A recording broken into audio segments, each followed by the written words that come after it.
ठीक है। तो आज का हमारा टॉपिक है मीजल्स। क्लास शुरू करने से पहले मैं आपको बता दूं, कुछ भी लिखने की जरूरत नहीं है। क्लास के नोट्स आपको डिस्क्रिप्शन बॉक्स में मिल जाएंगे, वहां से आप ले सकते हैं। तो शुरू करते हैं हमारा कम्युनिकेबल डिजीज के रेस्पिरेटरी इन्फेक्शन वाले चैप्टर का टॉपिक मीजल्स। अब भाई सबसे पहला सवाल, मीजल्स क्या होता है? आम भाषा में अगर हम बात करें तो खसरा जो होता है, खसरा आपने सुना होगा, खसरे का टीका, खसरे का टीका। तो हिंदी भाषा में, आम भाषा में खसरा भी इसको बोला जाता है। ठीक। तो मीजल्स, जैसे कि हमने बाकी कम्युनिकेबल डिजीज पढ़ी, हम मीजल्स को भी इन हेडिंग्स के अंदर पढ़ेंगे। That is introduction, problem statement, agent, host, environment, factor, फिर मोड ऑफ ट्रांसमिशन और इंक्यूबेशन पीरियड, क्लिनिकल फीचर और डायग्नोसिस, ट्रीटमेंट एंड प्रिवेंशन। ठीक। ये 11 पॉइंट्स के तहत हम इसको पढ़ेंगे। तो सबसे पहले शुरू करते हैं, थोड़ी सी जानकारी दे देते हैं मीजल्स की इंट्रोडक्शन के तौर पे, कि ये ना बहुत ही तीव्र गति से फैलने वाली संक्रमित बीमारी होती है जो बच्चों में ज्यादा पाई जाती है। ठीक। एक्यूट होती है, हाईली कंटेजियस होती है और चाइल्डहुड में ज्यादा पाई जाती है। अब किससे होती है ये?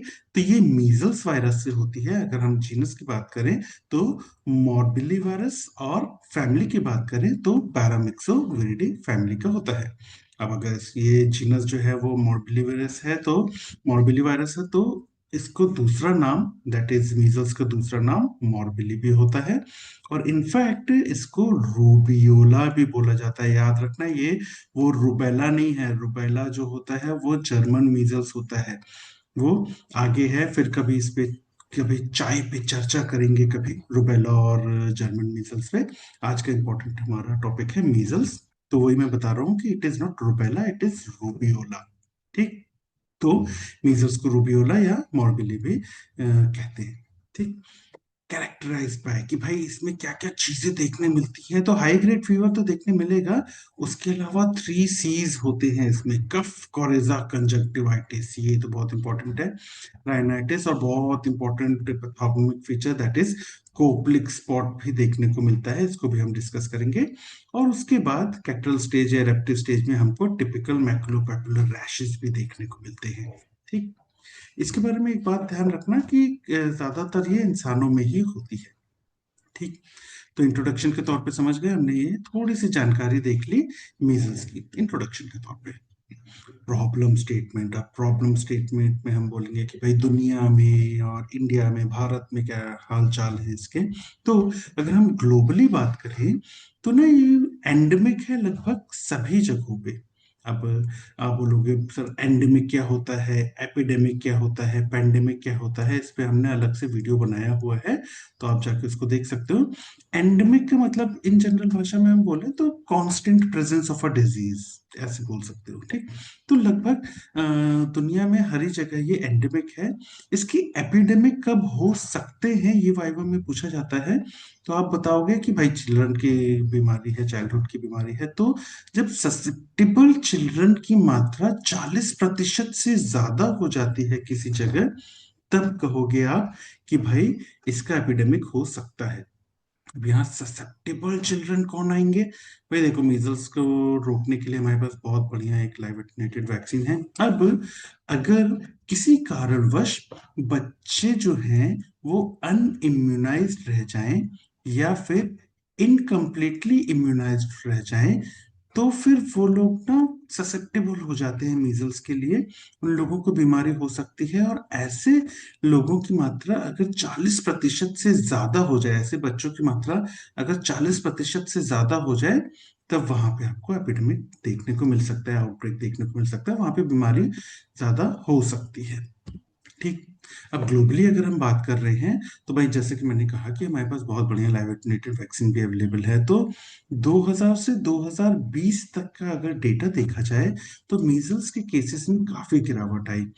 लगभग 79% तक कमी आई है मीजल्स के केसेस में। और तो और मीजल्स से होने वाली मौतों में तो 94% तक कमी आई है। मतलब समझ रहे हो कि लगभग 80% तक केसेस कम हो गए, लगभग 95% तक के मीजल्स से होने वाली मौतों में भी कमी आई है दुनिया में। ठीक।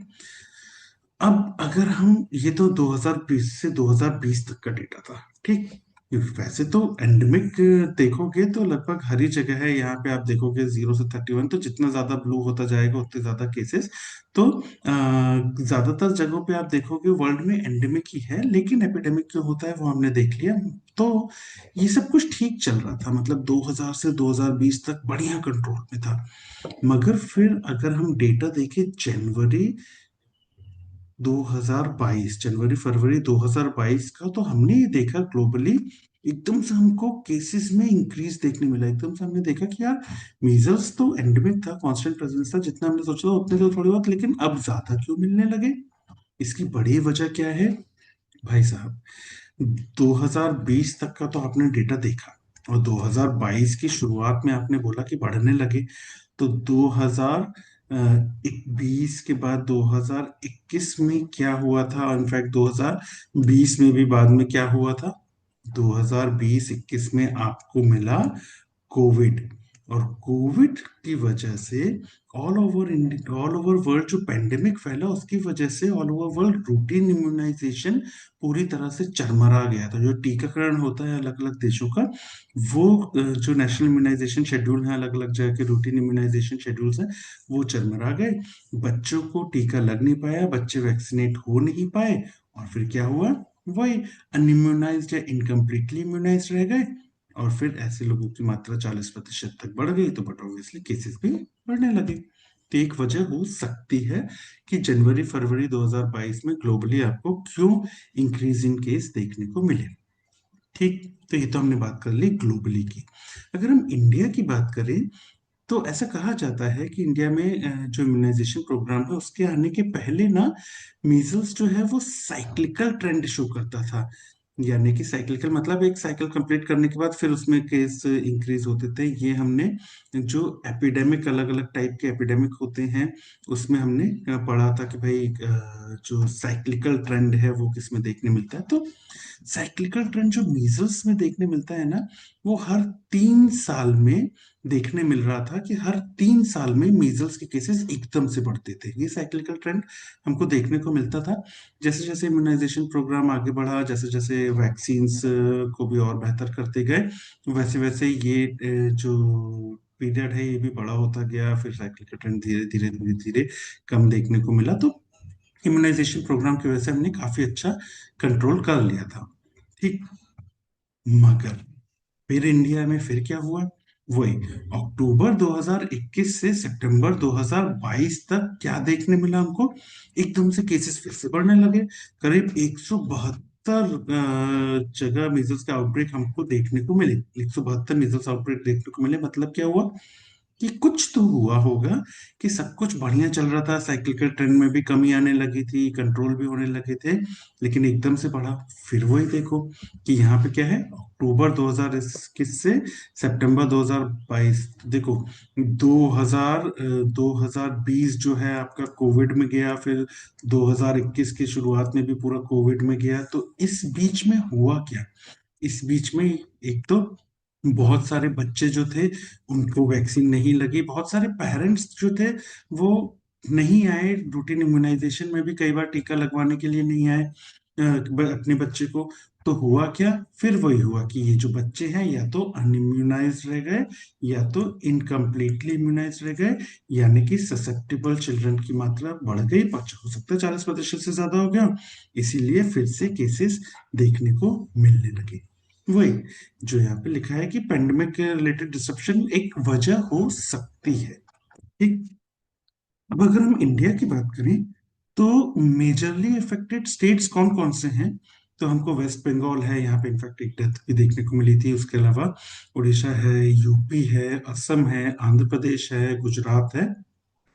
ये स्टेट्स मेजरली इफेक्टेड कहे जाते हैं मीजल्स से। ठीक, तो अगर तुम देखो, तो अगर हम देखें कि गुजरात, तो ठीक है, मतलब ये मैंने अभी नोटिस किया था पढ़ते पढ़ते कि गुजरात, ठीक है, और यूपी यहाँ भी है। इसके अलावा इसके अलावा अगर हम देखें, तो आप देखोगे आंध्र प्रदेश, दिख रहा है, आंध्र प्रदेश हो गया। उसके ऊपर जाओ, उड़ीसा हो गया। उसके ऊपर जाओ, वेस्ट बंगाल हो गया। उसके ऊपर इस तरफ जाओ, असम हो गया। तो ये कुछ एक एज एन एपिडेमियोलॉजिस्ट मेरा ध्यान गया कि यार ये कुछ तो है। ये पूरा का पूरा कोस्टल रीजन्स में आप देखोगे, तो मैं ढूंढ रहा हूँ इसकी वजह क्या हो सकती है, लेकिन मुझे जो देखने मिला ये इस तरफ आप देखोगे तो ये सीधा सीधा उड़ीसा हो गया, उसके बाद वेस्ट बंगाल, आंध्र प्रदेश, असम, इस तरफ आपको केसेस देखने को ज्यादा मिल रहे हैं। ठीक। तो मैं तो ढूंढ रहा हूँ, अगर आपको कुछ मिले तो बताना कि भाई क्या वजह ये हो सकती है। ठीक। तो हमने इंडिया का थोड़ा सा प्रॉब्लम स्टेटमेंट देख लिया, उसके बाद हमने इंट्रोडक्शन डिस्कस कर लिया, हमने प्रॉब्लम स्टेटमेंट डिस्कस कर लिया। अब हम देख लेते हैं ये अपने जो एपिडेमियोलॉजिकल ट्रायड है, एजेंट, होस्ट, एनवायरनमेंट, उसमें से एजेंट फैक्टर के बारे में। अब एजेंट फैक्टर को ना हम हेडिंग्स में डिस्कस करेंगे कि भाई एजेंट क्या होता है, किससे बीमारी होती है, सोर्स ऑफ इन्फेक्शन क्या है, किससे फैलती है, इन्फेक्टिव मटेरियल क्या है, और कब तक, कब से कब तक फैलाने की क्षमता होती है, दैट इज कम्युनिकेबिलिटी। ठीक। तो सबसे पहले आते हैं एजेंट में, कि भाई एजेंट कौन होता है। तो हमको पता है कि एजेंट में मीजल्स वायरस है, जीनस हम देख सकते हैं कि मॉर्बेलिवायरस है, और फैमिली भी हमने देखी हुई है कि पैरामिक्सोविरिडी फैमिली का होता है। ये जो मीजल्स वायरस होता है, ये single stranded enveloped negative sense RNA होता है। देख रहे हो, ये single stranded enveloped RNA virus है। ठीक। और एक चीज, बहुत इंपॉर्टेंट चीज याद रखना कि इसका सिर्फ एक ही सीरोटाइप पता है। ज्यादातर जगह आप देखोगे, ज्यादातर किताबों में देखोगे एक ही सीरोटाइप आपको पता है। और इसीलिए ऐसा देखा जाता है, आगे हम पढ़ेंगे भी, कि एक अटैक के बाद लाइफ लॉन्ग इम्यूनिटी मिल जाती है, क्योंकि अलग अलग वेरिएंट ज्यादा अवेलेबल नहीं होंगे तो अलग अलग तरह से नहीं होगा। तो एक बार आपको अगर एंटीबॉडीज बन गई तो लाइफ लॉन्ग आपके लिए रहेगा। और इनफैक्ट ना ये वो इसको ना कंट्रोल करना बहुत ज्यादा मुश्किल नहीं है, क्योंकि इसको इनएक्टिवेट करना उतना मुश्किल नहीं है।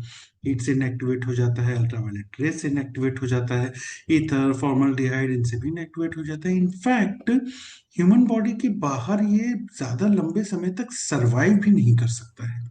ठीक। तो देख रहे हो, मतलब अगर हम पूरी कोशिश करें तो हम मीजल्स से होने वाले केसेस और मौतों को काफी कंट्रोल कर सकते हैं। ठीक। अब बात करेंगे हम एजेंट के बाद सोर्स ऑफ इन्फेक्शन की।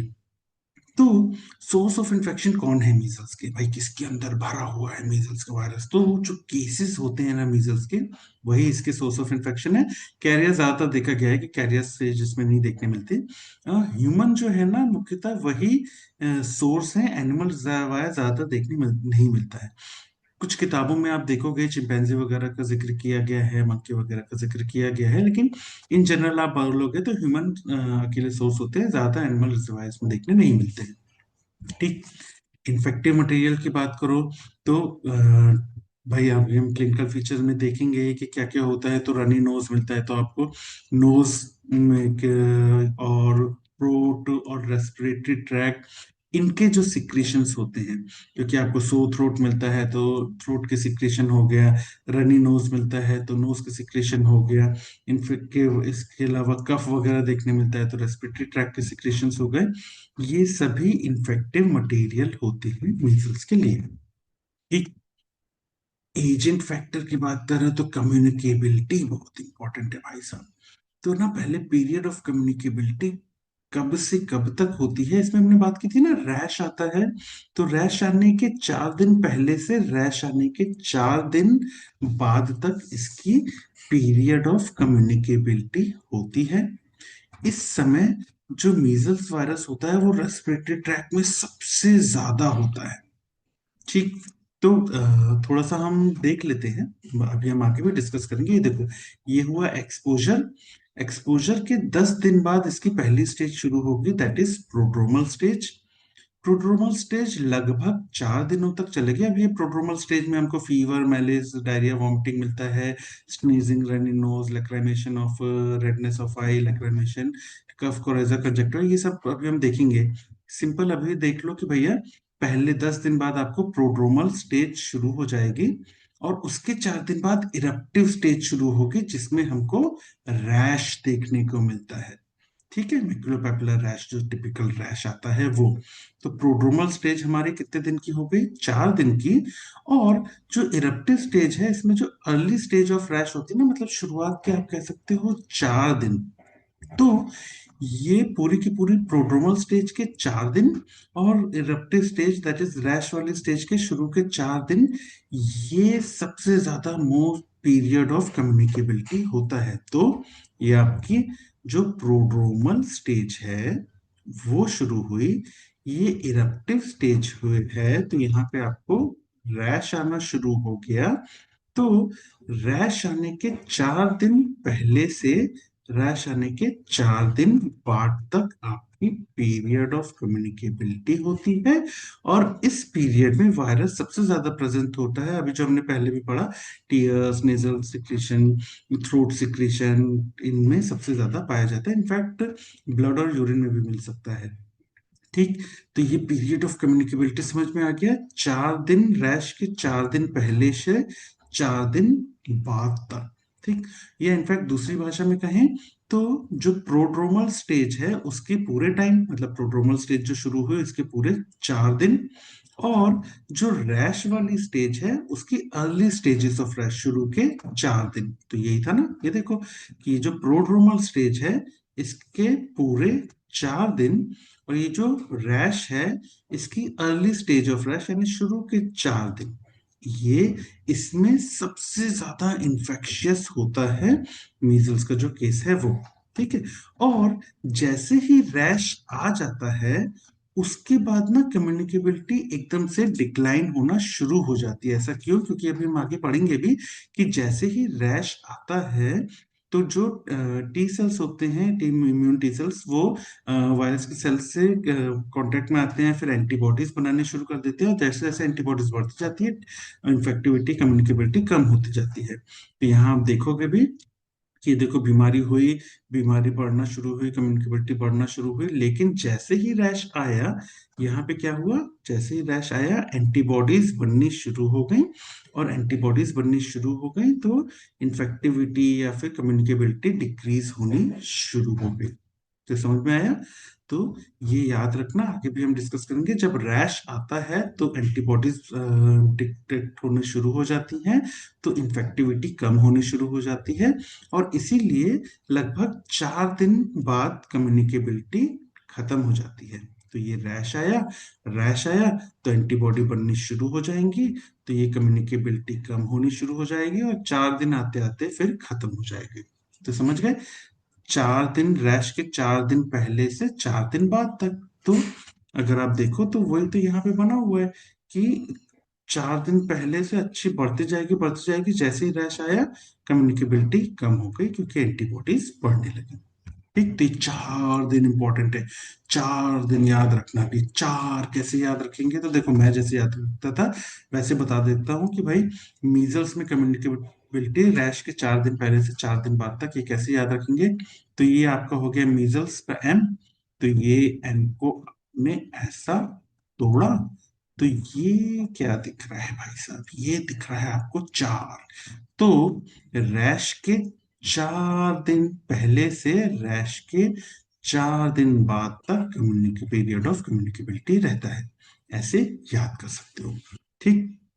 तो ये तो हमने कम्युनिकेबिलिटी मीजल्स की थोड़ी सी देख ली। ये वाले जो फ्लो चार्ट है इसमें बहुत सारी चीजें हैं, जैसे जैसे आते जाएंगे हम डिस्कस करते जाएंगे। ठीक।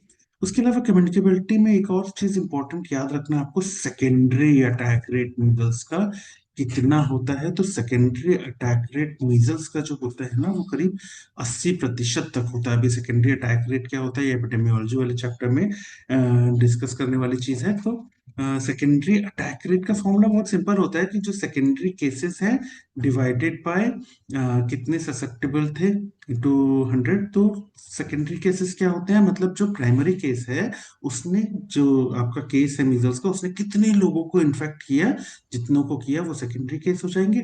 और डिनोमिनेटर में ससेप्टेबल्स होते हैं। ससेप्टेबल तो हम देख ले, जिन लोगों को हाई रिस्क में होते हैं, जिनको होने के चांसेस ज्यादा होते हैं। तो देख रहे हो सेकेंडरी अटैक कितनी इंफेक्शियस बीमारी है। सेकेंडरी अटैक रेट करीब 80% तक होता है। इनफैक्ट ये 80 कैसे याद रखेंगे? तो जो हमारा मीजल्स है, वो उसको आप टेढ़ा कर दो तो ऐसा हो गया, और एक और एम बढ़ा दो तो ऐसा हो गया, तो 8 हो गया। तो 80%। इस स्लाइड में हमने दो चीज याद की। क्या? ये कैसे याद रखेंगे कि पीरियड ऑफ कम्युनिकेबिलिटी मीजल्स का 4 day before appearance of rash to 4 day after appearance of rash होता है, ये कैसे याद रखेंगे? और सेकेंडरी अटैक रेट मीजल्स का 80% होता है, ये कैसे याद रखेंगे? तो पीरियड ऑफ कम्युनिकेबिलिटी कैसे याद रखेंगे? तो ये हो गया आपका मीजल्स। तो मीजल्स को आप तोड़ लो, तो ये देखो ये क्या निकल आया, एम से आपका 4 निकल आया। तो पीरियड ऑफ कम्युनिकेबिलिटी 4 दिन रैश के पहले से 4 दिन रैश के बाद तक, that is period of communicability. ऐसे सेकेंडरी अटैक रेट कैसे याद रखेंगे मीजल्स का? तो ये आपका मीजल्स है, ये जो एम है इसको टेढ़ा कर दो यहाँ, और इसी को टेढ़ा करके जोड़ दो यहाँ, तो करीब 80% तक सेकेंडरी अटैक रेट होता है मीजल्स का। तो ऐसे याद कर सकते हो। ठीक। तो हमने एजेंट फैक्टर में चारों चीजें देख ली, agent, source of infection, infective material और कम्युनिकेबिलिटी। ठीक। अब थोड़ी सी बात कर लेते हैं हम होस्ट फैक्टर के बारे में, यानी कि हम में कौन कौन सी चीजें हैं जो बीमारी की तरफ हमको ले जा सकती हैं। तो एज हो गया, सेक्स हो गया, इम्यूनिटी हो गई, न्यूट्रिशन हो गया, इससे रिलेटेड कौन कौन सी जानकारी हमें पता होनी चाहिए जो कि बीमारी करा सकती है या बचाव करा सकती है। तो एज की बात करें तो ज्यादातर ये बच्चों में होने वाली बीमारी है, that is disease of childhood है। हालांकि किसी भी एज ग्रुप को ये इफेक्ट कर सकती है। अगर हम डेवलपिंग कंट्रीज की बात करें तो 6 महीने से 3 साल की उम्र में ज्यादातर केसेस मीजल्स के देखे जाते हैं डेवलपिंग कंट्रीज में। जबकि जो डेवलप्ड कंट्री है उसमें 5 साल से ऊपर के बच्चों में ज्यादातर ये केसेस देखे जाते हैं। ठीक है। अगर हम सेक्स की बात करें तो ये जो हमारे मीजल्स भैया है ना, ये कोई भेदभाव नहीं करते हैं लड़का लड़की में, कोई जेंडर बायस नहीं रखते हैं लड़के और लड़कियों में, इक्वली दोनों को इफेक्ट करते हैं। कोई भेदभाव नहीं, कोई जेंडर बायस नहीं, तो सेक्स में इक्वल इंसिडेंस लगभग देखा जाता है, मेल और फीमेल दोनों में ही। इम्यूनिटी की अगर हम बात करें तो सिर्फ एक अटैक ऑफ मीजल्स आपको लाइफ लॉन्ग इम्यूनिटी दे सकता है। वो बचपन में सुनते थे ना, मतलब हमारे बचपन में तो हम बस एक अन्न का ये दाना सुख देगा तुझको मन माना, तो बस एक अटैक ऑफ मीजल्स आपको लाइफ लॉन्ग इम्यूनिटी दे सकता है। क्यों? क्योंकि हमने पढ़ा है कि सिर्फ एक ही सीरोटाइप है, जब एक ही सीरोटाइप है तो उससे एक बार अगर अटैक हुआ तो एंटीबॉडीज बन गई, तो एंटीबॉडीज वो लाइफ लॉन्ग चलती रहेंगी। तो एक्चुअली कभी एक्सपोजर होगा भी तो एंटीबॉडीज आपके अंदर है, इसीलिए सेकेंड अटैक बहुत ही रेयर देखने मिलता है, क्योंकि सिर्फ एक ही एंटीजेनिक टाइप है मीजल्स का। ठीक। तो एक और चीज इम्यूनिटी के बारे में याद रखना कि मैटरनल एंटीबॉडीज, यानी कि प्रेग्नेंट लेडी से, माँ से बच्चे को जो एंटीबॉडीज मिलती हैं उससे बचाव बच्चे का लगभग 6 महीने तक तो आराम से हो जाता है। ठीक, 6 से 9 महीने तक कई किताबों में लिखा हुआ है, तो एटलीस्ट 6 महीने तक याद रखना।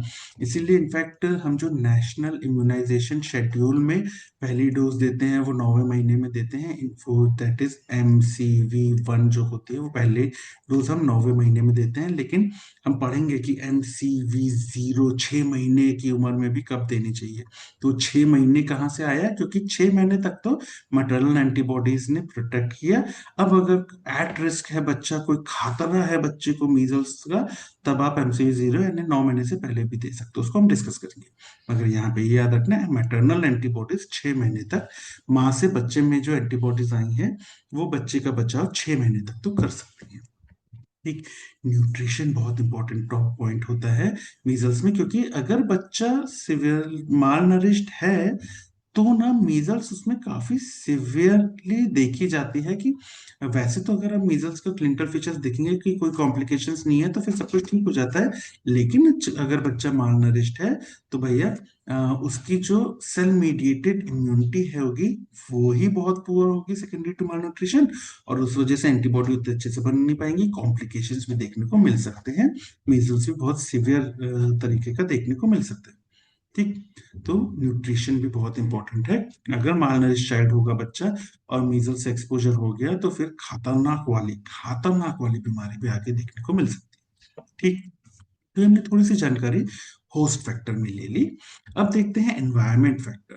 तो पहली चीज तो यार ये वाली याद रखना कि ओवर क्राउडिंग वगैरह अगर कहीं देखने को मिल रही है तो वो डिजीज को स्प्रेड में मदद करते हैं, क्योंकि हम देखेंगे ड्रॉपलेट इन्फेक्शन से होता है, ड्रॉपलेट न्यूक्लियस से, तो अगर ओवर क्राउडिंग वगैरह है तो फिर तो भैया डिजीज को स्प्रेड करने में मदद मिलेगी। तो उसमें डिजीज ज्यादा देखने को मिलती है, मगर यहाँ पे दो जोन्स के बारे में ध्यान रखना। ट्रॉपिकल जोन्स जो होते हैं दुनिया में, ट्रॉपिकल जोन्स जो हैं वहां पे ड्राई सीजन में देखने को मिलती है ज्यादातर, और जो टेम्परेट जोन्स हैं वहां पे ज्यादातर विंटर सीजन में मीजल्स देखने को मिलती है। इंडिया की बात करें तो इंडिया में ज्यादातर जनवरी से अप्रैल के बीच में मीजल्स के ज्यादातर केसेस को देखने को मिलते हैं। अब जनवरी से अप्रैल दैट इज विंटर सीजन, और अर्ली स्प्रिंग सीजन में हमको देखने को मिलता है। अब बोलोगे सर आपने बोला ट्रॉपिकल जोन में ड्राई सीजन, टेम्परेट जोन में विंटर सीजन, तो जनवरी में हमारे यहाँ विंटर सीजन होता है, अप्रैल में हमारे यहाँ ड्राई सीजन होता है। ये क्या बात हुई यार, या तो ड्राई बोल देते या तो विंटर बोल देते, ये मिक्सचर क्यों बना डाला? उसको भी हम देखेंगे, क्योंकि ना यहाँ पे जो इंपॉर्टेंट चीज लिखी है दैट इज ट्रॉपिकल जोन और टेम्परेट जोन। पहले तो ये समझना पड़ेगा आपको ये क्या होता है। अगर आप दुनिया का नक्शा देखोगे तो आपको सबसे बीच में क्या देखने को मिलेगी, दैट इज इक्वेटर। जो आपको नक्शे को दो भागों में विभाजित कर दिया, इक्वेटर होता है। उसके बाद आप दो लाइंस देखोगे, एक ट्रॉपिक ऑफ कैंसर, ऊपर की तरफ से इक्वेटर के ऊपर की तरफ से ट्रॉपिक ऑफ कैंसर गुजर रही है, और नीचे की तरफ से देखोगे तो ट्रॉपिक ऑफ कैप्रिकॉर्न गुजर रही है। तो ट्रॉपिक ऑफ कैंसर और ट्रॉपिक ऑफ कैप्रिकॉर्न, ये दो लाइन भी आपको पता है। और ऊपर नॉर्थ पोल और साउथ पोल की तरफ जाओगे तो नॉर्थ पोल की तरफ आपको क्या मिलेगा, आर्कटिक सर्कल गुजर रहा है ये, और नीचे की तरफ जाओगे तो आपको एंटार्क्टिक सर्कल गुजर रहा है ये। तो समझ गए? यहाँ पे देखोगे तो ये आपकी इक्वेटर हो गई, ये आपकी ट्रॉपिक ऑफ कैंसर हो गई, ये ट्रॉपिक ऑफ कैप्रिकॉर्न हो गई, ये आर्कटिक सर्कल हो गई, और ये एंटार्क्टिक सर्कल हो गई। समझ गए? तो ये तो हमने बचपन में भूगोल में ज्योग्राफी में पढ़ा हुआ था। ठीक। तो होता क्या है, ये ट्रॉपिकल जोन किसको कहते हैं? ट्रॉपिकल। ट्रॉपिकल तो किसके बीच में होगी? ट्रॉपिकल तो ट्रॉपिक, तो ट्रॉपिक ऑफ कैंसर और ट्रॉपिक ऑफ कैप्रिकॉर्न के बीच में कौन सी जोन आएगी? ट्रॉपिकल जोन आएगी। दिख रहा है, ये पूरी की पूरी ट्रॉपिकल जोन हो गई। तो ये जो ट्रॉपिकल जोन है यहाँ पे ड्राई सीजन में ज्यादातर मीजल्स केसेस देखने को मिलते हैं। टेम्परेट जोन क्या हो गई? टेम्परेट जोन होगी ऊपर की तरफ अगर बात करें तो ट्रॉपिक ऑफ कैंसर और आर्कटिक सर्कल के बीच में जो पूरी जोन आएगी इसको कहेंगे हम टेम्परेट जोन। ऐसे नीचे की बात करें तो ट्रॉपिक ऑफ कैप्रिकॉर्न और एंटार्क्टिक सर्कल के बीच में जो जोन आएगी उसको कहेंगे टेम्परेट जोन। तो ये ऊपर वाली टेम्परेट जोन और नीचे वाली टेम्परेट जोन, जो तो इन टेम्परेट जोन में ज्यादातर मीजल्स के केसेस जो हैं ये विंटर सीजन में देखने को मिलते हैं। ठीक। अब इसके ऊपर वाली भी जोन है, अगर आप बात करोगे आर्कटिक के ऊपर फ्रिजिड जोन भी कहते हैं, एंटार्क्टिक के नीचे फ्रिजिड जोन, या फिर इनको पोलर जोन भी, आप फ्रिजिड टाइप की कंडीशन हो गई, फ्रिजिड ऐसा बोल सकते हो। तो यहाँ ये हमारे मतलब की नहीं है, हमारे मतलब की क्या है? टेम्परेट जोन जो ट्रॉपिक ऑफ कैंसर और आर्कटिक सर्कल, या ट्रॉपिक ऑफ कैप्रिकॉर्न और एंटार्क्टिक सर्कल के बीच में, और दोनों ट्रॉपिक ऑफ कैंसर और ट्रॉपिक ऑफ कैप्रिकॉर्न के बीच में ट्रॉपिकल जोन। तो ट्रॉपिकल जोन जो है यहाँ पे ड्राई सीजन में देखने को मिलता है मीजल्स ज्यादातर, और जो टेम्परेट जोन है दुनिया की यहाँ पे विंटर सीजन में ज्यादातर देखने को मिलता है मीजल्स। अब हमारे साथ क्या लफड़ा हुआ, पंगा हमारे साथ क्या हुआ? आप देखोगे कि जो ट्रॉपिक ऑफ कैंसर गुजर रही है ये भारत में अगर आप देखोगे तो इसे बीच से होते हुए जा रही है। इनफैक्ट उज्जैन में भी क्रॉस होती है ट्रॉपिक ऑफ कैंसर, आप जाके जंतर मंतर में देखोगे वहां पे ट्रॉपिक ऑफ कैंसर आपको क्रॉस होते हुए वहां पे ये लाइन है। तो ट्रॉपिक ऑफ कैंसर अगर आप देखोगे तो इसने भारत इंडिया के साथ क्या किया, दो भागों में विभाजित है। नीचे वाला जो भाग है वो किस में आ रहा है? वो आ रहा है ट्रॉपिकल जोन में। ऊपर वाला जो भाग है वो आ रहा है, सब ट्रॉपिकल भी बोलते हैं, अभी हम वो कंफ्यूजन नहीं पालेंगे, तो टेम्परेट जोन में। ठीक। तो भाई जो ट्रॉपिकल जोन में आ रहा है उसमें क्या होना चाहिए, ट्रॉपिकल जोन में आने वाले में ड्राई सीजन में मीजल्स देख मिलने चाहिए। तो वही हो रहा है, अर्ली स्प्रिंग या अप्रैल में हमको ड्राई सीजन में केसेस देखने को मिल रहे हैं। ऐसे ही जो ऊपर वाला हिस्सा है वो किस में आ रहा है, वो आ रहा है टेम्परेट जोन में। तो टेम्परेट जोन में हमको किसमें, विंटर सीजन में देखने को मिलना चाहिए। तो वही हो रहा है, देखो विंटर सीजन में दैट इज जनवरी के आसपास हमको देखने को मिल रहे हैं। तो इसीलिए विंटर और स्प्रिंग या जनवरी टू अप्रैल में इंडिया में देखने को मिलते हैं। समझ में आया? ये थोड़ा सा समझ लोगे अगर ना तो बड़ा आसान हो जाएगा। और ये तो खैर होपफुली सबको पता ही होगा कि भाई Arctic Circle, Tropic of Cancer, Tropic of Capricorn, equator, Antarctic Circle, ये सब कुछ। ठीक।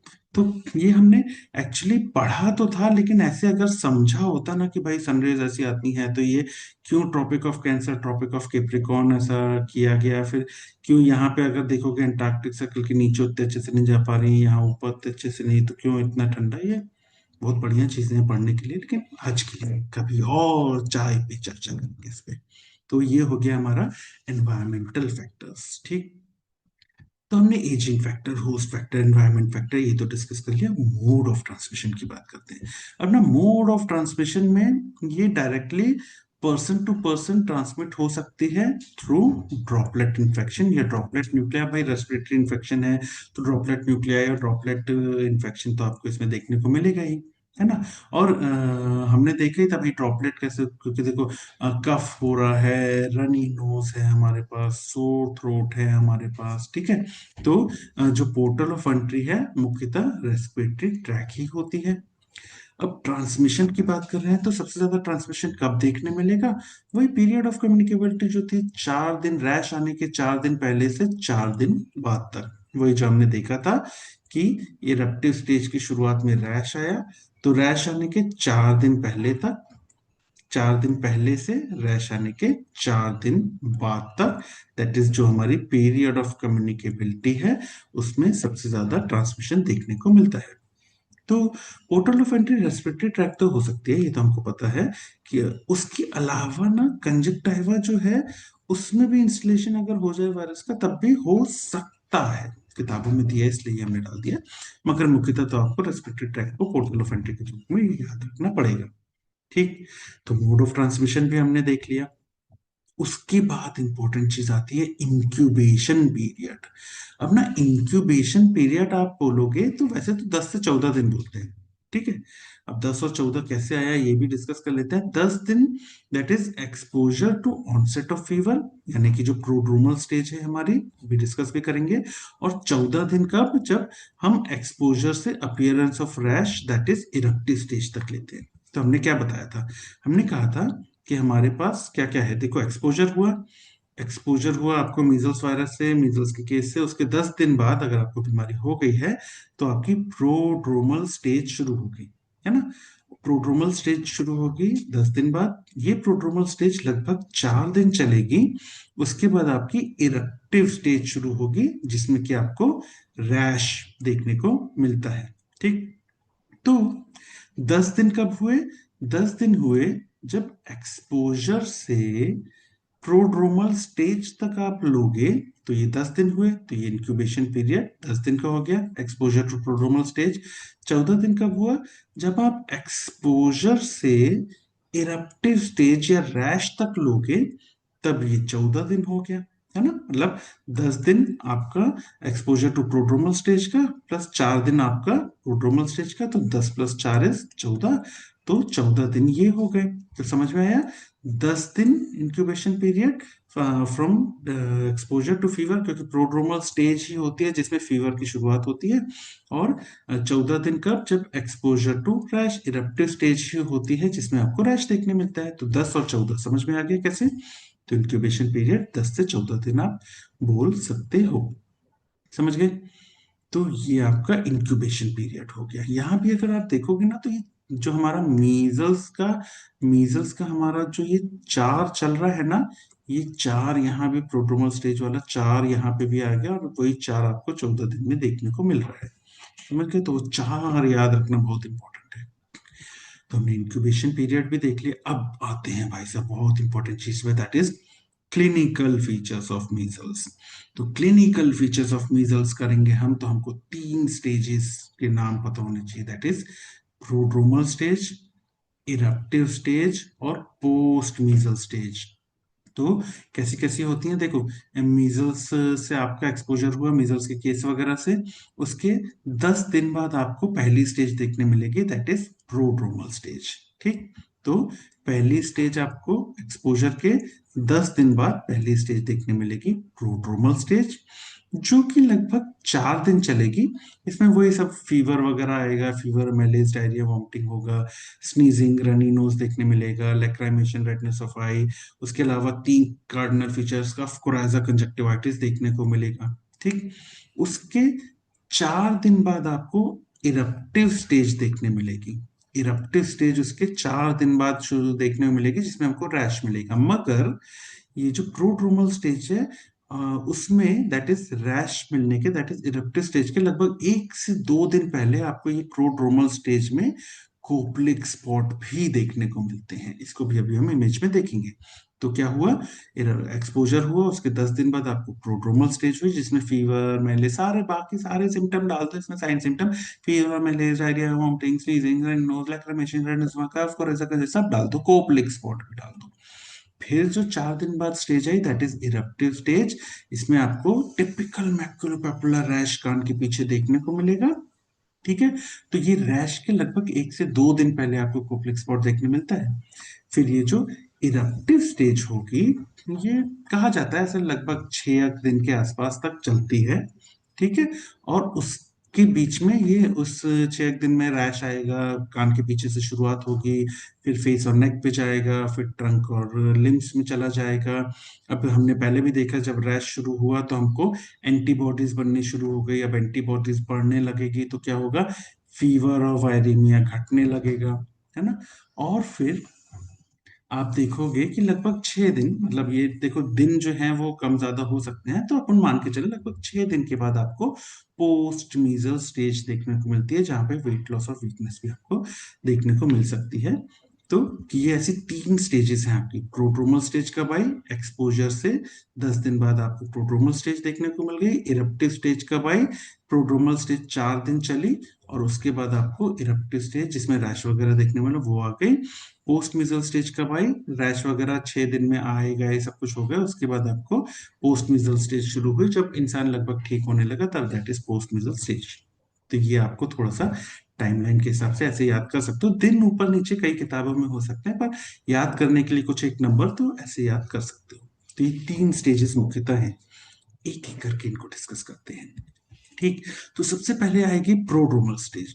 तो जो प्रोड्रोमल स्टेज है वो कब शुरू होगी, वो इन्फेक्शन के या एक्सपोजर के 10 दिन बाद शुरू होगी और लगभग 14 दिन तक चलेगी। देखो ये हमने बोला ही था कि एक्सपोजर के 10 दिन बाद ये शुरू हुई, यानी कि 10वें दिन ये शुरू हुई, और 4 दिन तक चली, यानी कि 14th डे तक चली। तो 10वें दिन से 14वें दिन तक हमारी प्रोड्रोमल स्टेज चलती है। तो वो यहाँ पे लिखा है कि 10 दिन और इन्फेक्शन से 14वें दिन तक ये चलती है। इसमें आपको सारे साइन सिम्टम दिख जाएंगे। आप देखो तो आपको इसमें फीवर दिखेगा, मैलेज, डायरिया, वॉमिटिंग वगैरह दिखेगी। उसके अलावा आपको स्नीजिंग, नेजल डिस्चार्ज, राइनाइटिस वगैरह मिलेगा। उसके बाद आपको रेडनेस ऑफ आई मिलेगी, लेक्राइमेशन मिल सकता है, फोटोफोबिया मिलेगा। तो समझ रहे हो, सब कुछ मिल रहा है आपको। बुखार आएगा, आपको कमजोरी रहेगी, आपको उल्टी दस्त होंगे, नाक आपकी हमेशा बहती, बच्चे की, सॉरी आपकी नहीं, तो मीजल्स वाले केस के बच्चे की नाक बहती रहेगी, राइनाइटिस हो जाएगा, छींकें आएंगी, आंखें एकदम आपको लाल देखने मिलेंगी उसको, क्योंकि कंजक्टिवाइटिस वगैरह है, और उससे पानी भी आता रहेगा खूब सारा, लेक्राइमेशन, फोटोफोबिया भी कभी कभी देखने मिलता है। इनफैक्ट क्लासिकल ट्रायड जो 3 C's बोलते हैं ना, वो क्या है, कफ, खांसी वगैरह चलती रहेगी, कोरेजा, रनी नोज, नाक बहती रहेगी, कंजक्टिवाइटिस, आंखें एकदम लाल हो जाएंगी। तो 3 C, मैं तो बल्कि 3 को से याद रखता हूँ। को से कफ, को से कोरेजा, को से कंजक्टिवाइटिस। तो 3 C's आपको देखने को मिलते हैं प्रोड्रोमल स्टेज में। और फिर ये सारी चीजें, और फिर आगे जाके ना आपको कोप्लिक स्पॉट, भाई साहब पैथोग्नोमिक फीचर है मीजल्स का कि कोप्लिक स्पॉट देखने को मिल रहा है, मतलब बता दो भैया ये तो मीजल्स ही है। अब कोप्लिक स्पॉट होता क्या है? कोप्लिक स्पॉट ना कहाँ पे देखने को मिलता है? तो कोप्लिक स्पॉट आपको जो फर्स्ट और सेकंड लोअर मोलर होते हैं उनके बकल म्यूकोजा में, मतलब जो आपकी दाढ़ होती है ना, तो नीचे की तरफ की जो दाढ़ होती है पहली और दूसरी, उसके अपोजिट जो चीक में, मतलब जो गाल के अंदर की तरफ चीक्स में आपको ऐसे रेडिश कलर के बेस के ऊपर व्हाइटिश कलर के छोटे छोटे छोटे छोटे स्पॉट देखो, रेडिश कलर के बेस पे व्हाइटिश कलर के छोटे छोटे छोटे छोटे स्पॉट देखने को मिल रहे हैं, एकदम पिन हेड के जितने छोटे छोटे होते हैं वही होते हैं आपके कोप्लिक स्पॉट। तो बच्चे की ऐसे पीछे की तरफ जाओगे तो छोटी छोटी दाढ़ अगर आई होंगी, तो जहां पे दाढ़ होती है वहां समझ सकते हो, तो वहां पे एक्चुअली आपको रेडिश कलर के बेस पे छोटे छोटे छोटे छोटे व्हाइटिश कलर के स्पॉट्स देखने मिलेंगे, दैट इज कोप्लिक स्पॉट। तो ये भी हमको यहाँ पे देखने को मिल रहा है। ठीक। तो क्या क्या चीजें हमको प्रोड्रोमल स्टेज में सारे, बाकी अब इसके बाद रैश को ही आना है, सब कुछ हमको प्रोड्रोमल स्टेज में देखने को मिल जाएगा। तो मैं कैसे याद करता था, मैं ये बता देता हूँ मैं इनको कैसे याद करता था। तो ये बच्चे का पूरा चेहरा बनाया अपन ने, ये अपन ने उसकी सुंदर सुंदर आंखें, मैं इतने सुंदर बना सकता हूँ। उसके बाद नाक बना दो, उसके बाद इतना बड़ा मुंह गप्पू टाइप का हमने थोड़ा सा बच्चा बना दिया, कोई बात नहीं। कान बना दो इसके, ठीक है, ये हो गया। अब आंख, सॉरी ये थोड़ी सी खतरनाक दिखने वाली नहीं, सुंदर सुंदर सा कर देते हैं। तो ये हमारा बच्चा हो गया। तो सबसे पहले तो हम माथे पे ऐसे चेक करते हैं ना, माथे पे हम ऐसे हाथ रख के चेक करते हैं ना, भाई क्या नहीं है, कहीं तुमको बुखार तो नहीं है। तो पहले तो बुखार वाला हो गया, that is fever, malaise, diarrhoea, vomiting बोल दो, ठीक है। फिर दूसरे नंबर पे थोड़ा सा नीचे आओ, तो ये दूसरे नंबर पे नाक हो गई। तो नाक वाले, नाक से रिलेटेड कौन से हो गए? स्नीजिंग, नेजल डिस्चार्ज, राइनाइटिस, कोरेजा वगैरह। उसके बाद ये तीसरे नंबर पे आंख पे आ जाओ, तो आंख वाले कौन से हो गए? रेडनेस ऑफ आई, लैक्राइमेशन, फोटोफोबिया वगैरह। फिर मुंह है, तो मुंह के अंदर जाओगे ना, मुंह के अंदर जाओगे तो आपको कोप्लिक स्पॉट देखने मिल जाएंगे। तो ये चार हो गए। इनफैक्ट ये कान क्यों बनाए आप बोलोगे, तो पांचवें नंबर पे जो कि अगली स्टेज में हमको देखने मिलेगा, रैश का मीजल्स के रैश का पिक्यूलियर फीचर होता है कि कान के पीछे से रैश की शुरुआत होती है मीजल्स में। तो ये चेहरे से ही आपको सारे फीचर्स वगैरह सब कुछ याद आ जाएगा, समझ गए। और तीसरी, अब अगर यहाँ पे आप गला बना दोगे तो गले में आपको कफ देखने को मिल जाएगा। तो सभी कुछ एक ही चीज से याद हो जाएगा, समझ गए। तो ऐसे याद कर सकते हो आप प्रोड्रोमल स्टेज, और प्रोड्रोमल स्टेज में ये सारी चीजें याद कर सकते हो। और जैसे कि हमने कहा कि भाई फिर से देख लेते हैं, एक्सपोजर हुआ उसके 10 दिन बाद हमारी प्रोड्रोमल स्टेज शुरू हुई। अभी जो प्रोड्रोमल स्टेज है, अब ये जो प्रोड्रोमल स्टेज है इसमें हमको क्या देखने मिला? सबसे पहले हमको फीवर, मलेरिया, डायरिया, वॉमिटिंग ये सब देखने मिलेगा। हमको इसमें स्नीजिंग, रनी नोज वगैरह देखने मिलेगा। नाक वाला भी हो गया, माथे वाले से रिलेटेड भी, फिर आंख वाला बता दिया हमने। तो लैक्राइमेशन, रेडनेस ऑफ आई वगैरह भी देखने मिलेगा। तीन कार्डिनल फीचर्स भी देखने को मिलते हैं, कफ, कोरेजा, कंजक्टिवाइटिस, को बोला था जो हमने, ठीक है। उसके बाद धीरे धीरे जब ये स्टेज आगे बढ़ी, तो रैश आने के लगभग 1 से 2 दिन पहले हमको प्रोड्रोमल स्टेज में कोप्लिक स्पॉट भी देखने को मिल जाता है। तो इतना समझ में आ गया। और इनफैक्ट अगर आपको पीरियड ऑफ कम्युनिकेबिलिटी याद हो, तो आपको पता है कि प्रोड्रोमल स्टेज जो शुरू हुई है, पूरी प्रोड्रोमल स्टेज में कम्युनिकेबिलिटी अच्छी खासी हाई रहती है, अच्छा खासा इन्फेक्शियस रहता है बच्चा, है ना। तो ये पीरियड ऑफ कम्युनिकेबिलिटी शुरू हो गई है, और भाई पीरियड ऑफ कम्युनिकेबिलिटी ऊपर बढ़ती जा रही है। अब क्या हुआ यहाँ पे? रैश आ जाएगा इरप्टिव स्टेज में। तो रैश जैसे ही आएगा तो हमको पता है भैया यहाँ एंटीबॉडीज बननी शुरू हो गई हैं। तो जैसे एंटीबॉडीज बननी शुरू हो गई, कम्युनिकेबिलिटी कम होती जाएगी, और ये रैश आने के 4 दिन बाद तक बस चलेगी, उसके बाद खत्म, पीरियड ऑफ कम्युनिकेबिलिटी खत्म। ये हमने देखा ही था। अगली स्टेज देख लेते हैं, दैट इज इरप्टिव स्टेज। भाई साहब इरप्टिव स्टेज में सबसे पहली चीज आपको याद रखनी है, मैकुलोपैपुलर रैश मिलता है हमको। मीजल्स का जो रैश होता है ना, आपको स्लाइटली हेमरेजिक मिलेगा, पैची एकाइमोसिस आपको मिलेगा उसमें, कब शुरू होता है? करीब 14 दिन बाद, एक्सपोजर के करीब 14 दिन बाद। तो देखो हमने पहले ही कहा था 10 दिन हो गए एक्सपोजर के तो प्रोड्रोमल स्टेज आ गई। उसके बाद 4 दिन प्रोड्रोमल स्टेज चली तो कितने दिन हो गए? 14 दिन हो गए। तो 14 दिन ऑफ एक्सपोजर के बाद, यही तो हमने कहा था, 14 दिन ऑफ एक्सपोजर के बाद आपको इरप्टिव स्टेज देखने को मिलती है। तो 14 दिन बाद इरप्टिव स्टेज देखने को मिली।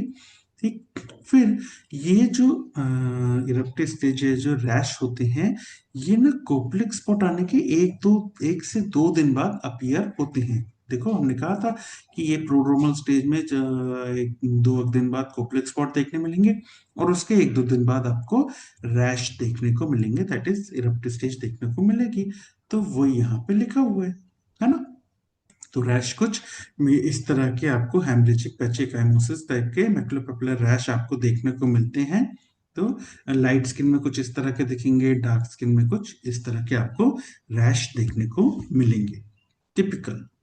अब टिपिकल की बात की है मीजल्स में, तो टिपिकल चीज पता क्या है? जो मीजल्स के रैश है ना भाई साहब, वो रेट्रो ऑरिकुलर ओरिजिन होता है, यानी कि बच्चों में कान के पीछे से रैशेस की शुरुआत होती है मीजल्स की। तो ये कान के पीछे से शुरुआत होती है, उसके बाद धीरे धीरे आगे चल के वो फेस पे, नेक पे आते हैं, फिर धीरे धीरे फिर वो ट्रंक पे, और फिर लोअर एक्सट्रीमिटीज और अपर एक्सट्रीमिटीज, लिम्स, इन सब में धीरे धीरे करके फैल जाते हैं। ठीक।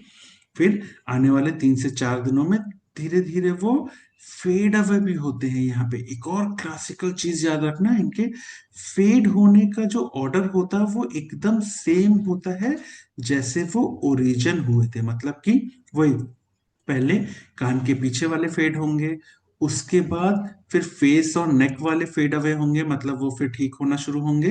सबसे पहले कान के पीछे वाले ठीक होने शुरू होंगे, फिर चेहरे और गले के ठीक होने शुरू होंगे, फिर ट्रंक और एक्सट्रीमिटीज, लिम्स के ठीक होने शुरू होंगे।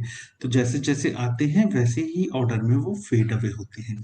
हाँ, जब ये फेड अवे होते हैं तो थोड़ा सा ब्राउनिश डिस्कलरेशन दे के जाते हैं, जो कि करीब 2 महीने तक रहता है, फिर बच्चा ठीक हो जाता है। याद रखना ये सब कुछ हम बात कर रहे हैं जब कोई कॉम्प्लिकेशन नहीं है तब की। तो हमने एक चीज जो बहुत इंपॉर्टेंट अभी पढ़ी थी, बहुत देर से डिस्कस कर रहे हैं, कि भाई ये रैश डेवलप जो हुआ उसके बाद आप देख रहे हो कि ये जो कम्युनिकेबिलिटी थी ये बढ़ रही थी, बढ़ रही थी, बढ़ रही थी, फिर जैसे ही रैश हुआ ये कम होने लगी। ये कम क्यों होने लगी? क्योंकि जैसे रैश डेवलप हुआ एंटीबॉडीज बढ़ने लगी। तो ये हुआ क्या? हुआ क्या भाई, अंदर खेल क्या हुआ है? तो रैश क्यों डेवलप हुआ?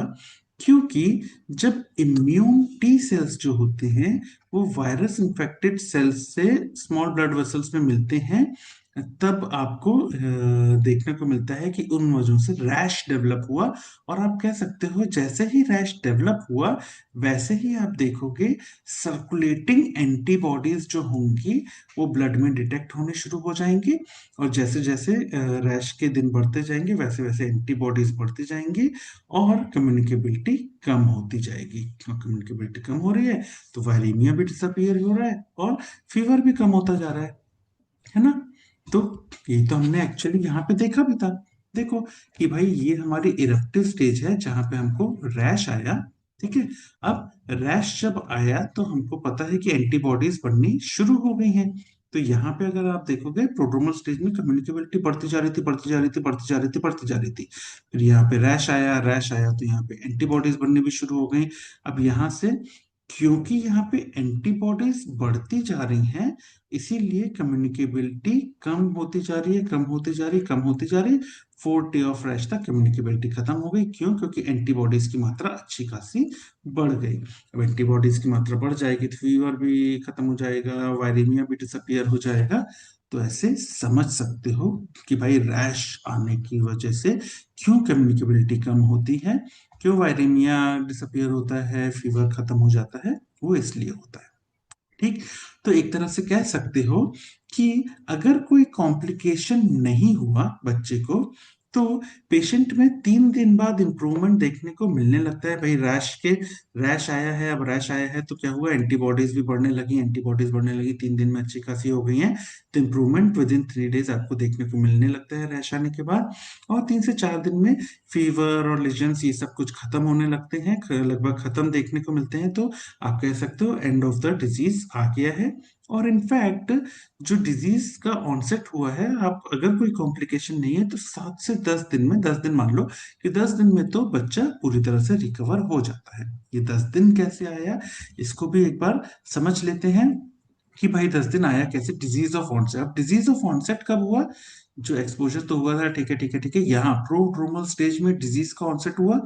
डिजीज का ऑनसेट हो गया क्योंकि यहीं पे आप देखोगे सारे साइन एंड सिम्टम वगैरह सब कुछ आने लगे, तो डिजीज ऑनसेट यहाँ पे आपको हो गया है। ठीक, ये कितने दिन चला, ये करीब 4 दिन चला। यहाँ पे क्या आया, आपका रैश आया। रैश आया तो आपकी एंटीबॉडीज आई, तो बट ऑब्वियसली कम्युनिकेबिलिटी कम होने लगी, कम्युनिकेबिलिटी कम होने लगी क्योंकि एंटीबॉडीज बढ़ने लगी।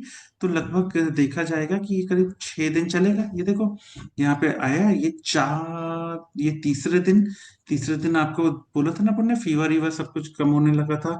फिर चौथे दिन की बात की थी हमने कि भैया चौथे दिन आपको रैश भी लगभग, चौथे दिन ऑफ रैश तक पीरियड ऑफ कम्युनिकेबिलिटी भी लगभग खत्म हो गया था। और छठवें दिन के बाद तक, that is 10th day of disease की बात करें, तो अगर कोई कॉम्प्लिकेशन नहीं है तो पेशेंट फुल्ली रिकवर हो जाता है 10th day from the disease of onset. तो ये 10 दिन ऐसे आया, आप ऐसा मान सकते हो। लगभग लगभग होता है, एकदम परफेक्ट 10, 4, 6 नहीं बोल सकते, लेकिन ये 10 क्यों लिखा है ऐसे समझ सकते हो। समझ गए। तो ये वाला जो फ्लो चार्ट है भाई साहब बहुत इंपॉर्टेंट है। अब यहाँ पे आपने देख लिया कि भाई 10वें दिन तक लगभग ठीक हो गया, तो इसके बाद जो स्टेज होगी वो आपकी आएगी पोस्ट मीजल स्टेज। तो पोस्ट मीजल स्टेज में देखो क्या है, वेट लॉस ऑफ वीकनेस देखने को तो मिलेगी भाई, इतना कुछ झेला है 10 दिन तक, 20 दिन तक, तो ये तो देखने को मिलेगी। मगर और भी चीजें हो सकती हैं। देखो अगर सब कुछ ठीक रहा, एंटीबॉडीज वगैरह बढ़िया बन गई, तब तो ठीक है, बस वेट लॉस वीकनेस। लेकिन अगर कुछ कुछ ऊंच नीच हो जाए कभी गलती से, अगर बच्चा रिकवर करने नहीं कर पाए रिकवर, तो धीरे धीरे वो क्रॉनिक इलनेस की तरफ जा सकता है। इनफैक्ट आगे जाके बच्चों में ग्रोथ रिटार्डेशन भी देखने को मिल सकता है, कैंक्रोमोरिस भी देखने को मिल सकता है, कैंडोसिस, बायोजेनिक इन्फेक्शन, या इनफैक्ट अगर कभी टीबी से एक्सपोजर हुआ होगा तो और ठीक हो गया होगा तो रीएक्टिवेशन ऑफ टीबी भी देखने को मिला है पोस्ट नेजल स्टेज में। लेकिन अगर कुछ भी नहीं होगा, सब कुछ ठीक ठाक हो जाएगा, तो वेट लॉस और थोड़ा वीकनेस वगैरह देखने को मिलेगी, उससे ज्यादा नहीं। ठीक, तो ये तीनों स्टेजेस हमने देख ली। हमारे जो मीजल्स है उसकी प्रोड्रोमल स्टेज हो गई, इरप्टिव स्टेज हो गई, और पोस्ट मीजल स्टेज हो गई। ठीक, अब जैसे कि हम बात कर रहे थे, सब कुछ ठीक रहा तो ठीक रहा, लेकिन इन केस कुछ ऊंच नीच हो गई, तो ऊंच नीच जो होती है बीमारियों में वो क्या होती हैं, वो होते हैं कॉम्प्लिकेशंस। तो थोड़े से हम कॉम्प्लिकेशंस भी देख लेते हैं। तो कॉम्प्लिकेशंस ना, करीब 30% केसेस में हमको कॉम्प्लिकेशंस देखने को मिलते हैं। सब में नहीं देखने मिलते, सब में ही कॉम्प्लिकेशंस देखने को मिल रहे हैं सारे केसेस में नहीं, लगभग 30% केसेस में कॉम्प्लिकेशंस देखने को मिलते हैं। कॉमन कॉम्प्लिकेशंस कौन से हैं, तो देखो ओटाइटिस मीडिया हमको देखने को मिल सकता है, मोस्ट कॉमन कॉम्प्लिकेशन होता है भाई साहब छोटे बच्चों में। उसके अलावा लैरिंगोट्रेकियो ब्रोंकाइटिस, क्रूप भी देखने को मिल सकता है, और निमोनिया भी देखने को मिल सकता है। ये कॉमन कॉम्प्लिकेशंस है। ठीक, तो ये तो कॉमन कॉम्प्लिकेशंस हमने को देखो, ऐसे याद कर सकते भाई, कान के पीछे से शुरू हो रहा था तो आपने कान वाला ओटाइटिस मीडिया डाल दिया। ठीक है, कफ वगैरह तो हो ही रहा था उसको, तो गले से रिलेटेड लैरिंगोट्रेकियो ब्रोंकाइटिस डाल सकते हो। फिर रेस्पिरेटरी ट्रैक से रिलेटेड था तो आप निमोनिया डाल सकते, ऐसे याद करने के तरीके बता रहा हूँ। ठीक, ये कॉमन कॉम्प्लिकेशंस है। कुछ रेयर कॉम्प्लिकेशंस भी होते हैं, that is post infectious measles encephalitis, या और अच्छा नाम, सब एक्यूट स्क्लेरोसिंग पैन एंसेफेलाइटिस। अब पता पंगा क्या होता है कि ना, जब तुम लोग वाइवा देते हो तो ना वाइवा में वो पूछो कॉम्प्लिकेशन क्या है, जी नहीं कि शांति से बोल दो ओटाइटिस मीडिया, लैरिंगोट्रेकियो ब्रोंकाइटिस, निमोनिया नहीं। हमने तो बड़े बड़े नाम सुने हैं, तो हम बड़े बड़े नाम बोलेंगे वाइवा में, तो हम बोल देंगे सर सब एक्यूट स्क्लेरोसिंग पैन एंसेफेलाइटिस देखने को मिलता है। भाई साहब, एक तो वैसे सिर्फ 30% केसेस में हो रहा है, उसमें से भी तो सब एक्यूट स्क्लेरोसिस पैनइन्सेफेलाइटिस पता कितनों में देखने को मिलता है? 10,000 से 1 लाख केस में से सिर्फ एक में देखने को मिलता है। या तुमने दूसरा अच्छा नाम बोल दिया sir, post infectious measles encephalitis. भाई साहब, 1,000 से 2,000 केसेस में एक आध में देखने को मिलता है। तो भैया, ये रेयर कॉम्प्लिकेशंस के नाम पहले काहे को ले रहे हो? पहले कॉमन के ले लो। मगर नहीं, हमने तो पढ़ा है, हमने नाम पढ़ा है तो नाम बोलेंगे, मगर ये नहीं देखेंगे कि कितनी कम में मिलता है। तो ये भी जरूरी है ना भाई साहब। ठीक, उसके बाद रेयर कॉम्प्लिकेशन के बाद हम सीवियर कॉम्प्लिकेशंस की बात करें, जो कि इम्यूनो कॉम्प्रोमाइज इंडिविजुअल्स में देखने को मिलते हैं। वो जैसे कि एक्यूट प्रोग्रेसिव इंसेफ्लाइटिस हो सकता है, जाइंट सेल निमोनिया हो सकता है। ये सीवियर कॉम्प्लिकेशन अगर बच्चा इम्यूनो कॉम्प्रोमाइज्ड है तब। ठीक है।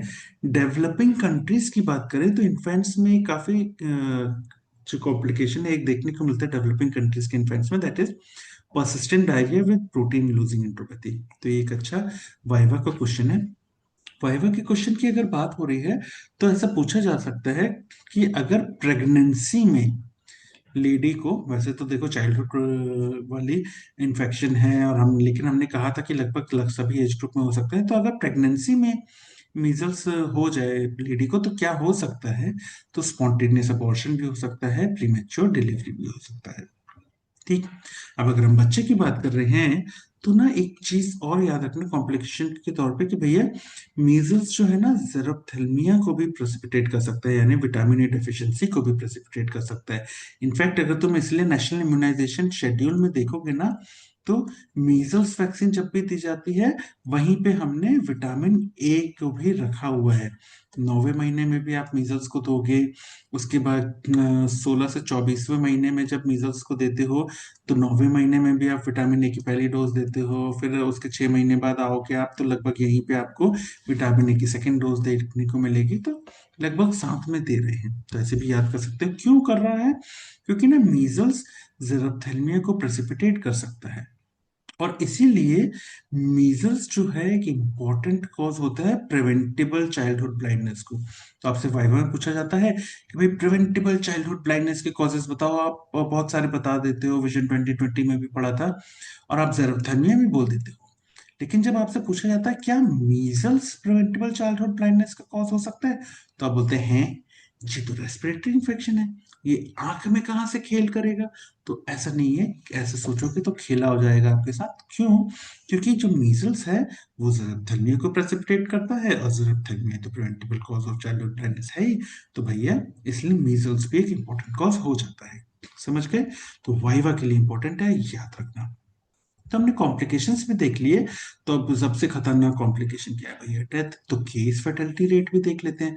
अब केस फैटेलिटी रेट का फॉर्मूला क्या होता है ये हम पढ़ चुके हैं मोर्टेलिटी इंडिकेटर्स में भैया, कि केस फैटेलिटी रेट क्या होता है कि भैया उस बीमारी से होने वाली टोटल डेथ कितनी हुई divided by total number of cases उस बीमारी के कितने थे, 1000 वगैरह। तो केस फैटेलिटी रेट तो हो गया ही। ठीक है, तो न्यूमरेटर में total number of death due to that case, और डिवाइड नीचे वाले डिनोमिनेटर में हम रखते हैं total number of cases due to that बीमारी। तो केस फेटलिटी रेट अगर आप मेजर्स का देखोगे तो बहुत ज्यादा नहीं है, 3 से 6% है। मतलब ये भी नहीं होना चाहिए किसी बच्चे के साथ, लेकिन 3 से 6% ही है। लेकिन डेवलप्ड कंट्रीज में तो और कम हो जाता है, 0.01 से 0.1% ही है।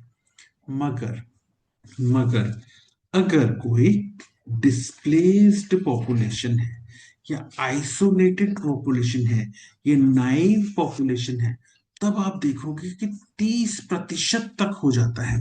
समझ रहे हो कि 3 से 6% ही था, मगर 30% तक हो गया।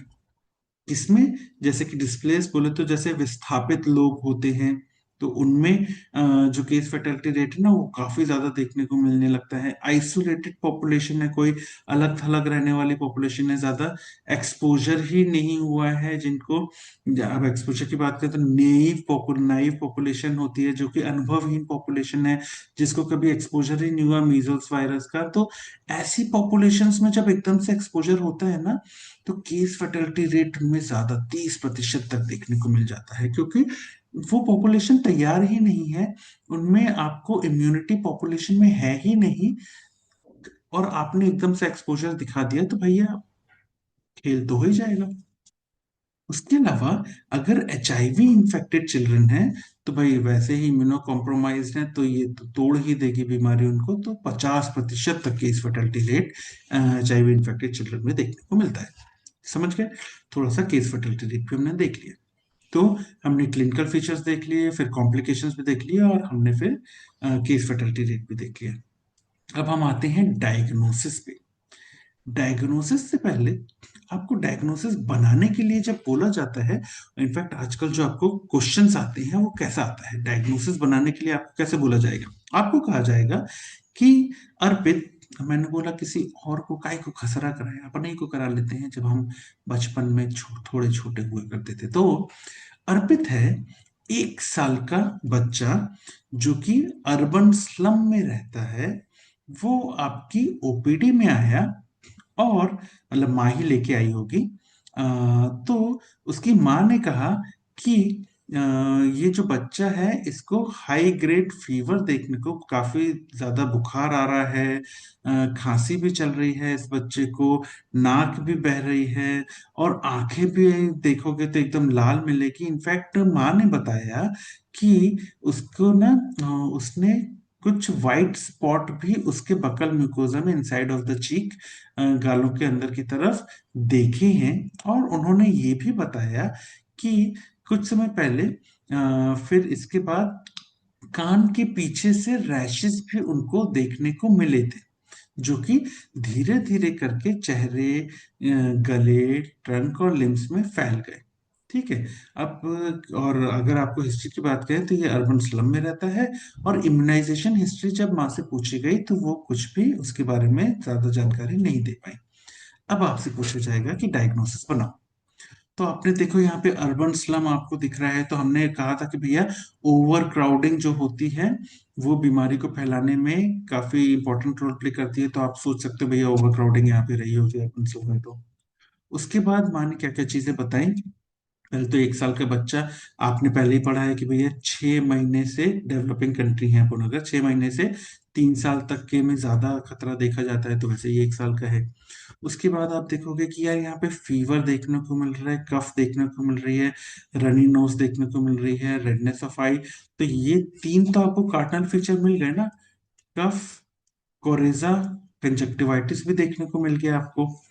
उसके बाद पैथोग्नोमिक फीचर आपको, जब आपने चेक किया तो आपको कोपलिक स्पॉट भी देखने को मिल गया। इनफैक्ट आपको हिस्ट्री भी मिल गई मैकुलोपॉपुलर रैश की, और उसमें भी क्लासिकल माँ ने बता दिया कि भैया कान के पीछे से उसकी शुरुआत हुई थी।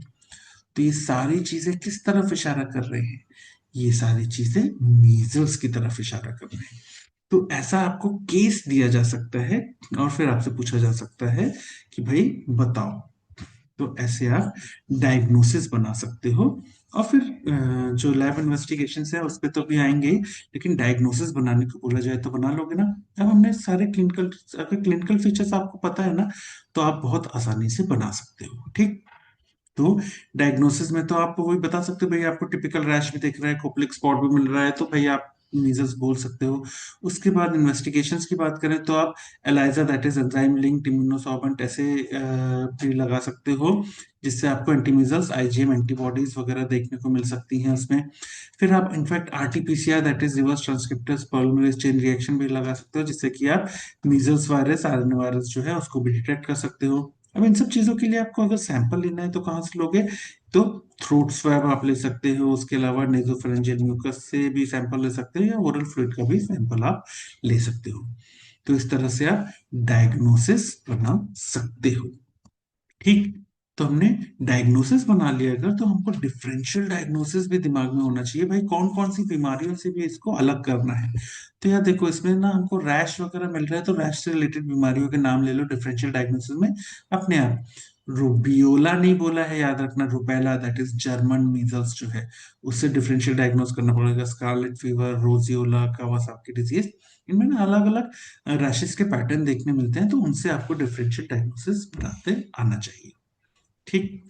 तो हमने डायग्नोसिस भी देख लिया।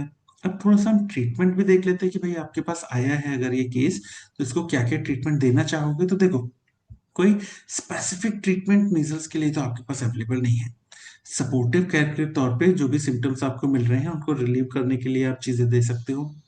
न्यूट्रिशनल सपोर्ट बना के रखना है, क्योंकि हमने पहले पढ़ा था भैया, अगर माल नरिश्ड बच्चा माल नरिश्ड है तो और खतरा हो सकता है। तो अगर बच्चा छोटा है तो उसको ब्रेस्ट फीडिंग अगर अप्रोप्रिएट, जहाँ भी अप्रोप्रिएट यानी कि अगर उम्र है बच्चे की ब्रेस्ट फीडिंग की, तो ब्रेस्ट फीडिंग को तो एनकरेज कराना ही है।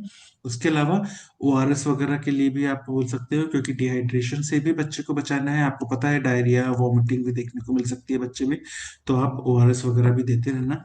पेशेंट का आइसोलेशन बहुत जरूरी है, क्योंकि आपको पता है कि कितनी आसानी से ये दूसरों में फैला सकता है। सेकेंडरी अटैक रेट अपन ने पढ़ा था 80% है, और पीरियड ऑफ कम्युनिकेबिलिटी में आया है that is 4 day before rash से 4 डे आफ्टर रैश के बीच में अगर आया है, तो आप बता सकते हो भैया आप इसको आइसोलेट कर दो। तो वो देख लेना पीरियड ऑफ कम्युनिकेबिलिटी, तो आइसोलेट भी कर सकते हो।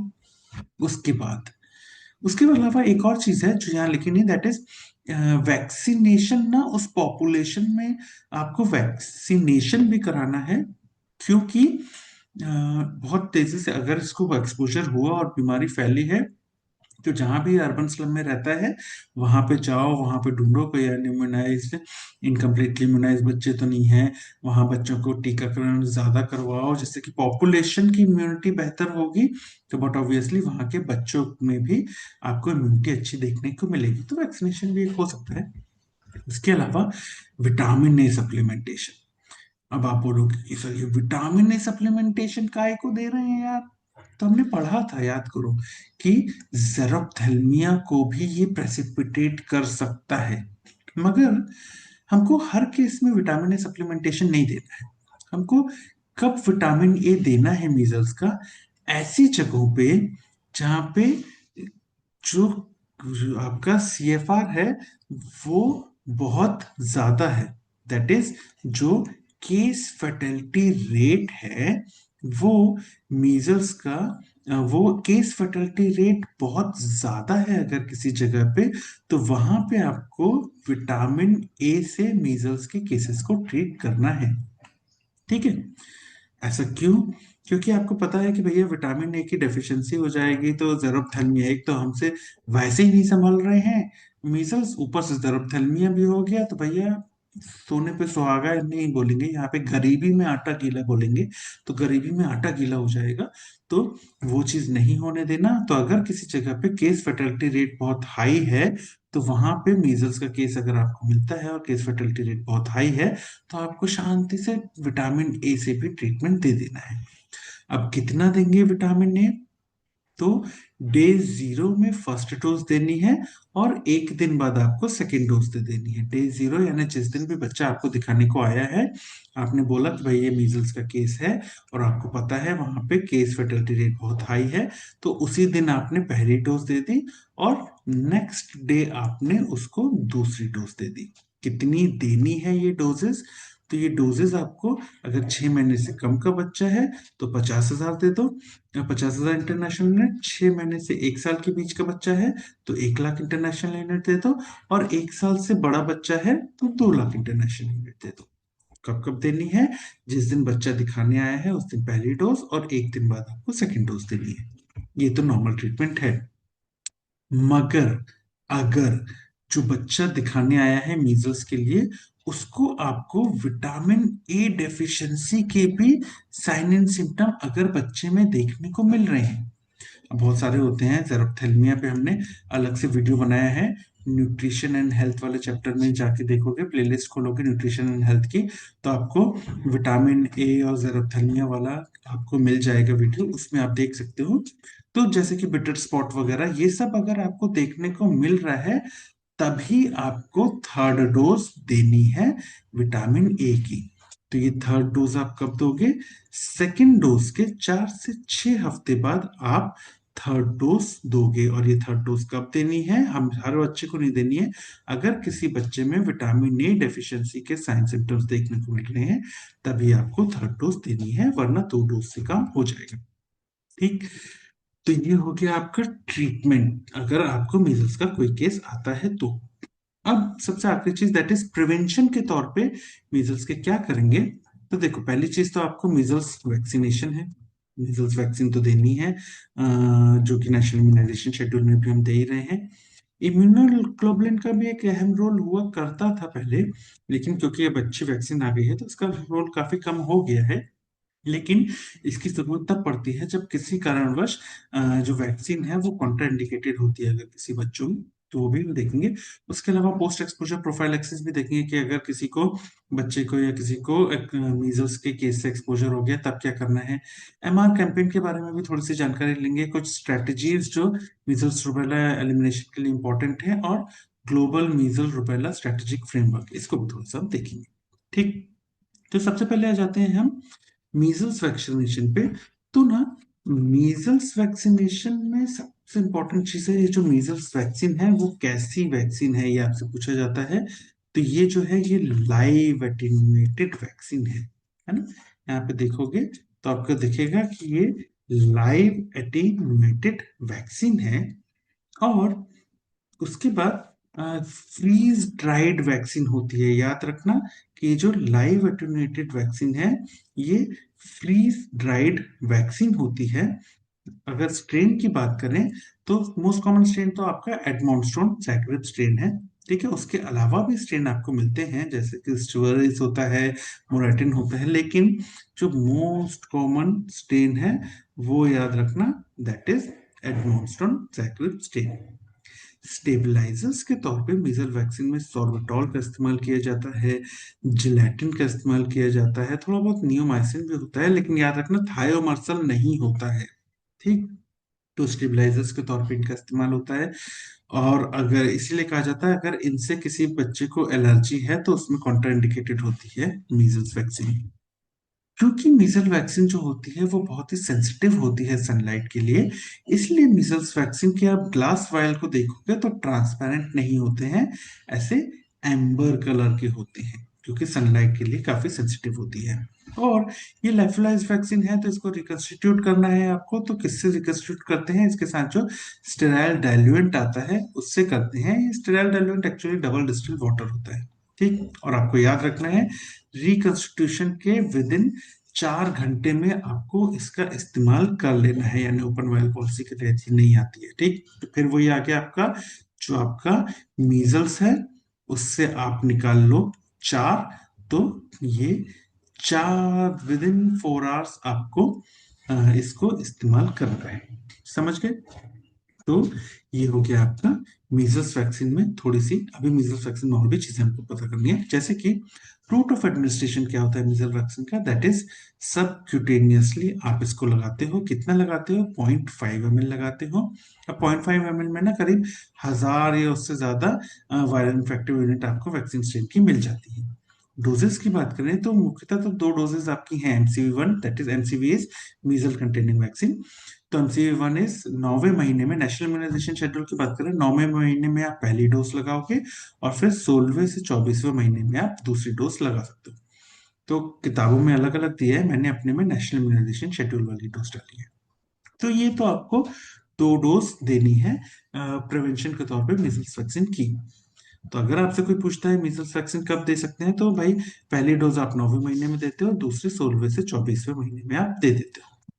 मगर अगर आपसे कोई पूछे कि 9वें महीने से पहले भी क्या कभी वैक्सीन दे सकते हैं, तो आप बोलोगे कि हाँ, 9वें महीने से पहले भी 6वें महीने में हम वैक्सीन को दे सकते हैं।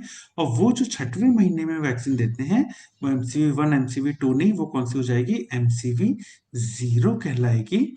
और ये एक सप्लीमेंट्री डोज होती है, यानी कि अगर आपने 6वें महीने में ये डोज दी है तो इसका मतलब ये नहीं कि आप एमसीवी 1 और 2 में से कोई एक खा जाओ, नहीं, ये सप्लीमेंट्री डोज है। और जैसे ही बच्चा recommended age of national immunization schedule पे पहुंचता है तो उसको आपको एमसीवी 1 देनी है और उसके बाद एमसीवी 2 देनी है। ठीक, पर सवाल ये है कि कब आप 6वें महीने में बच्चे को मीजल्स की एमसीवी 0 दे सकते हो। ये 6वां महीने में क्यों थी हमने याद है, हमने पढ़ा था कि जो मैटरनल एंटीबॉडीज होती हैं ये बच्चे को 6 महीने की उम्र तक तो अच्छा बचाव कर सकते हैं। 6 से 9 महीने भी कई में लिखा है, लेकिन 6 महीने तो याद रखना है कि 6 महीने तक अच्छा बचाव कर सकती हैं। तो भैया इसके बाद तो आपको खतरा भी हो सकता है। अब आपको पता है कि 9वें महीने में तो लगनी है पहली डोज, लेकिन कौन कौन सी ऐसी खतरनाक चीजें के एक्सपोजर में बच्चा आ सकता है या खतरनाक चीजें हो सकती हैं जब आपको 6 महीने की उम्र में ही दे सकते हो। तो कब? फॉर एग्जाम्पल, अगर किसी जगह पे मीजल्स का आउटब्रेक हुआ है, तब 9 महीने तक वेट नहीं करना, आप 6वें महीने में ही बच्चे को मीजल्स की डोज लगा सकते हो।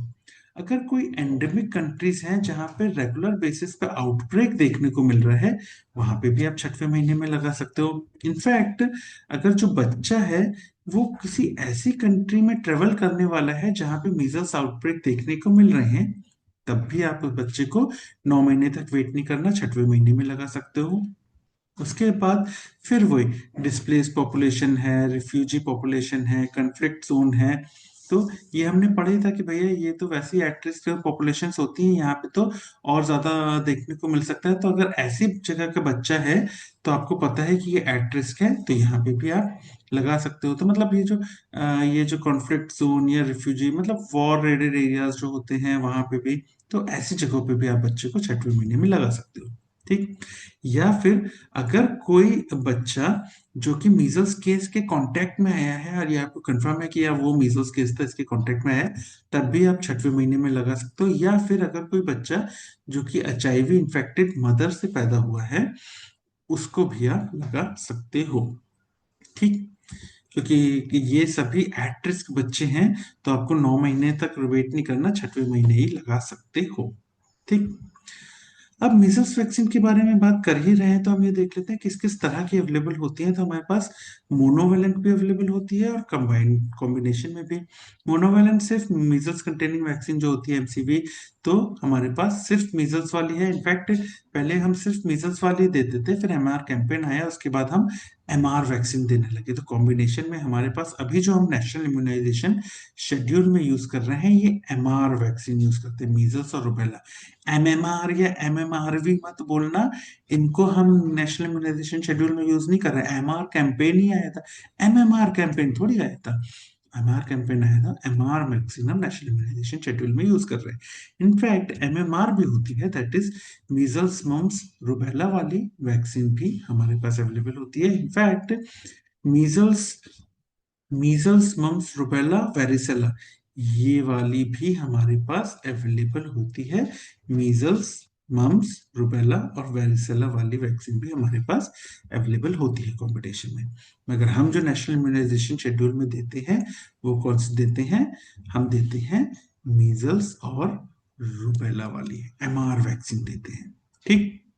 तो अगर कॉन्ट्राइंडिकेशन की बात करें कि कब कब मीजल्स वैक्सीन आप नहीं दे सकते हो, तो but obviously live attenuated vaccine है तो यार प्रेग्नेंट वुमेन को मत दो। कोशिश करो कि प्रेग्नेंट वुमेन को नहीं देनी है आपको। कोई बच्चा अगर कोई सिवियरली इम्यूनो कॉम्प्रोमाइज्ड है आपकी इस वजह से, जैसे कंजेनाइटल इम्यूनोडेफिशिएंसी थी, एचआईवी इन्फेक्शन, ल्यूकीमिया, मैलिग्ना, इनकी वजह से अगर सिवियरली इम्यूनो कॉम्प्रोमाइज्ड है, तो यार लाइव एटेन्यूएटेड दोगे आप। तो एक तो वैसे ही वो हाल ही लाइव एटीन्यूएटेड है। एटीन्यूएटेड का मतलब कम विरुलेंस पावर है उसका, तो एंटीबॉडी बनाने के लिए दे रहे हो, लेकिन भैया एंटीबॉडी बनाने की क्षमता ही नहीं है, तो बीमार ना हो जाए बच्चा। तो भैया आपको ये ध्यान रखना है। या कोई थेरेपीज चल रही हैं जैसे अल्कलाइनेटिंग एजेंट, या फिर अल्काइलेटिंग एजेंट्स के अलावा एंटीमेटाबोलाइट्स या रेडिएशन कॉर्टिकोस्टेरॉइड की लार्ज डोजेस चल रही है, इन वजह से भी इम्यूनो कॉम्प्रोमाइज रहेगा इंडिविजुअल। उस कंडीशन में आपको लाइव एटीन्यूएटेड वैक्सीन नहीं देनी है।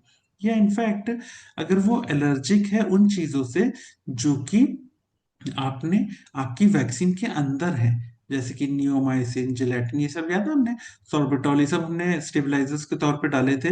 तो अगर उनसे ही एलर्जिक है तो नहीं देनी है। ठीक। इनफैक्ट वाइवा के लिए इंपॉर्टेंट होता है कि जो ट्यूबरकुलिन स्किन टेस्टिंग हम करते हैं ना, मॉन्टॉक्स टेस्ट वगैरह करते हैं, उस पे भी ना ये हैम्पर करता है। तो अगर आपको किसी पे ट्यूबरकुलिन टेस्ट करना है, मोटोक्स टेस्ट करना है, और किसी को एमएमआर वैक्सीन लगी हुई है, तो उसके 4 हफ्ते बाद ट्यूबरकुलिन टेस्ट करो तो ज्यादा अच्छा है। क्यों? क्योंकि जो मीजल्स कंटेनिंग वैक्सीन होती है ना, वो ना जो ट्यूबरकुलिन स्किन टेस्ट का जो रिस्पॉन्स होता है उसको सप्रेस कर देती है। तो जो आपका ये जो आप लगाते हो उसके बाद इंड्यूरेशन देखते हो, तो आपको उतनी अच्छी रीडिंग ही नहीं मिलेगी, तो आपको गलत आप उसमें इंटरप्रिटेशन कर सकते हो। इसलिए कोशिश करो कि अगर आपने मीजल्स कंटेनिंग वैक्सीन दी है तो उसके 4 हफ्ते बाद ट्यूबरकुलिन टेस्ट, अगर आपको किसी बच्चे में शक हो रहा है, किसी इंसान में शक हो रहा है टीबी का, तो उसको बाद में 4 हफ्ते बाद लगाना तो बेहतर होगा, वरना ये उससे बीच में रोक टोक खेलेगी एमसीवी। ब्रेस्ट फीडिंग में याद रखना, breast feeding is not contraindicated. कई बार वाइवा में आप बोल देते हो कॉन्ट्राइंडिकेटेड, कॉन्ट्रा नहीं भैया, breast feeding is not contraindicated to MCV. मतलब मीजल्स कंटेनिंग वैक्सीन आप दे रहे हो तो बच्चे को ब्रेस्ट फीडिंग कराना है, ऐसा नहीं कॉन्ट्राइंडिकेटेड है। ठीक, ये भी याद रखना।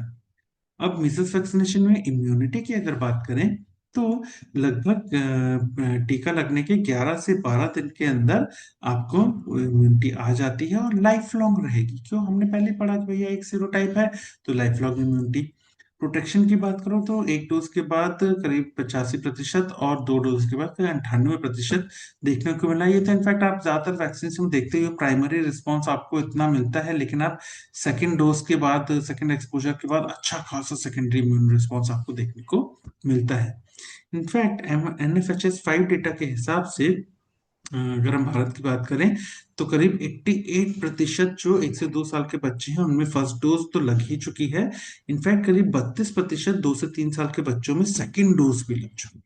मतलब टीकाकरण चल रहा है, ठीक चल रहा है, और मेहनत करने की जरूरत है, पर ठीक राह पे चल रहा है। ठीक। अब ना एडवर्स इफेक्ट्स अगर आपसे कोई मीजल्स वैक्सीन की पूछता है तो आपको एक नाम जरूर लेना है, that is toxic shock syndrome.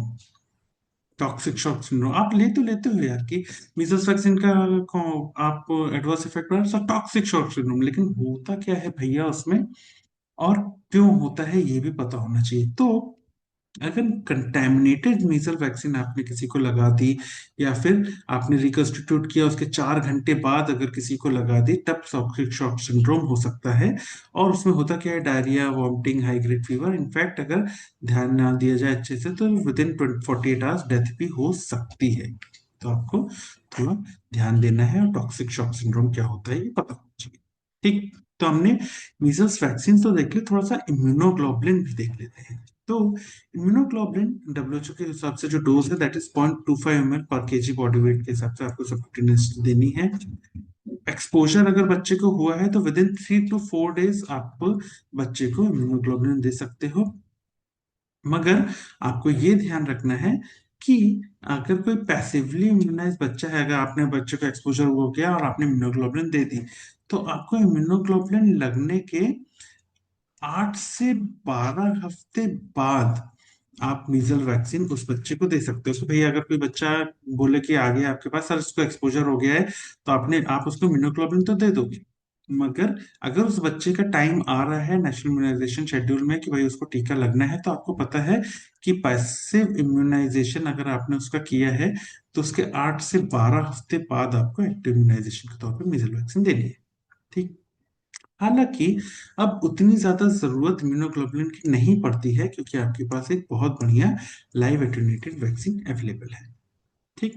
तो थोड़ी सी जानकारी हमने इम्यूनोग्लोबुलिन पे ले ली, पोस्ट एक्सपोजर प्रोफाइलैक्सिस पे भी ले लेते हैं कि भाई ऐसा लगता है अगर किसी को एक्सपोजर हो गया है तो आप क्या कर सकते हो। अगर आपको लगता है कि किसी को एक्सपोजर हो गया है बच्चे को, और वो इनसफिशियंटली इम्यूनाइज है या अनइम्यूनाइज है, तो विद इन 3 दिन के अंदर आप उसको एमसीवी लगा सकते हो। वो जो हमारा केस था, जो बच्चा था उसका इम्यूनाइजेशन स्टेटस अननोन था, तो हम अनइम्यूनाइज अगर मान के चले तो उसको हम एमसीवी विद इन 3 डेज अगर वो आ गया था तो हम उसको एमसीवी दे सकते थे। हालांकि अगर किसी कारणवश के बच्चे में एमसीवी कॉन्ट्राइंडिकेटेड होती है, तब आप उसको इम्यूनोग्लोबुलिन दे सकते हो विद इन 6 डेज के अंदर। ठीक। तो ये कई बार कंफ्यूजन हो जाता है कि आप एमसीवी को 6 डेज बोल देते हो और आप इम्यूनोग्लोबुलिन को 3 डेज बोल देते हो। इसको कैसे याद रखेंगे? तो देखो, ये क्या है, एमसीवी है, तो ये एम को टेढ़ा कर दो तो 3 हो जाएगा, तो विद इन 3 डेज। और ये इम्यूनोग्लोबुलिन जो है, इम्यूनोग्लोबुलिन में IMMUNOG LOBULIN, तो ये जो जी है इसको टेढ़ा कर दो तो क्या हो जाएगा 6। तो विद इन 6 डेज आप इम्यूनोग्लोबुलिन दे सकते हो। तो ऐसे याद कर सकते हो। ठीक। तो ये हो गया आपका पोस्ट एक्सपोजर प्रोफाइलैक्सिस। तो इसमें इतनी चीजें तो थोड़ा याद रखना। अब थोड़ा सा जानकारी हमको थोड़ी थोड़ी सी जानकारी लेंगे, that is MR campaign. MR campaign की शुरुआत कब हुई थी? तो 5 फरवरी 2017 में हुई थी।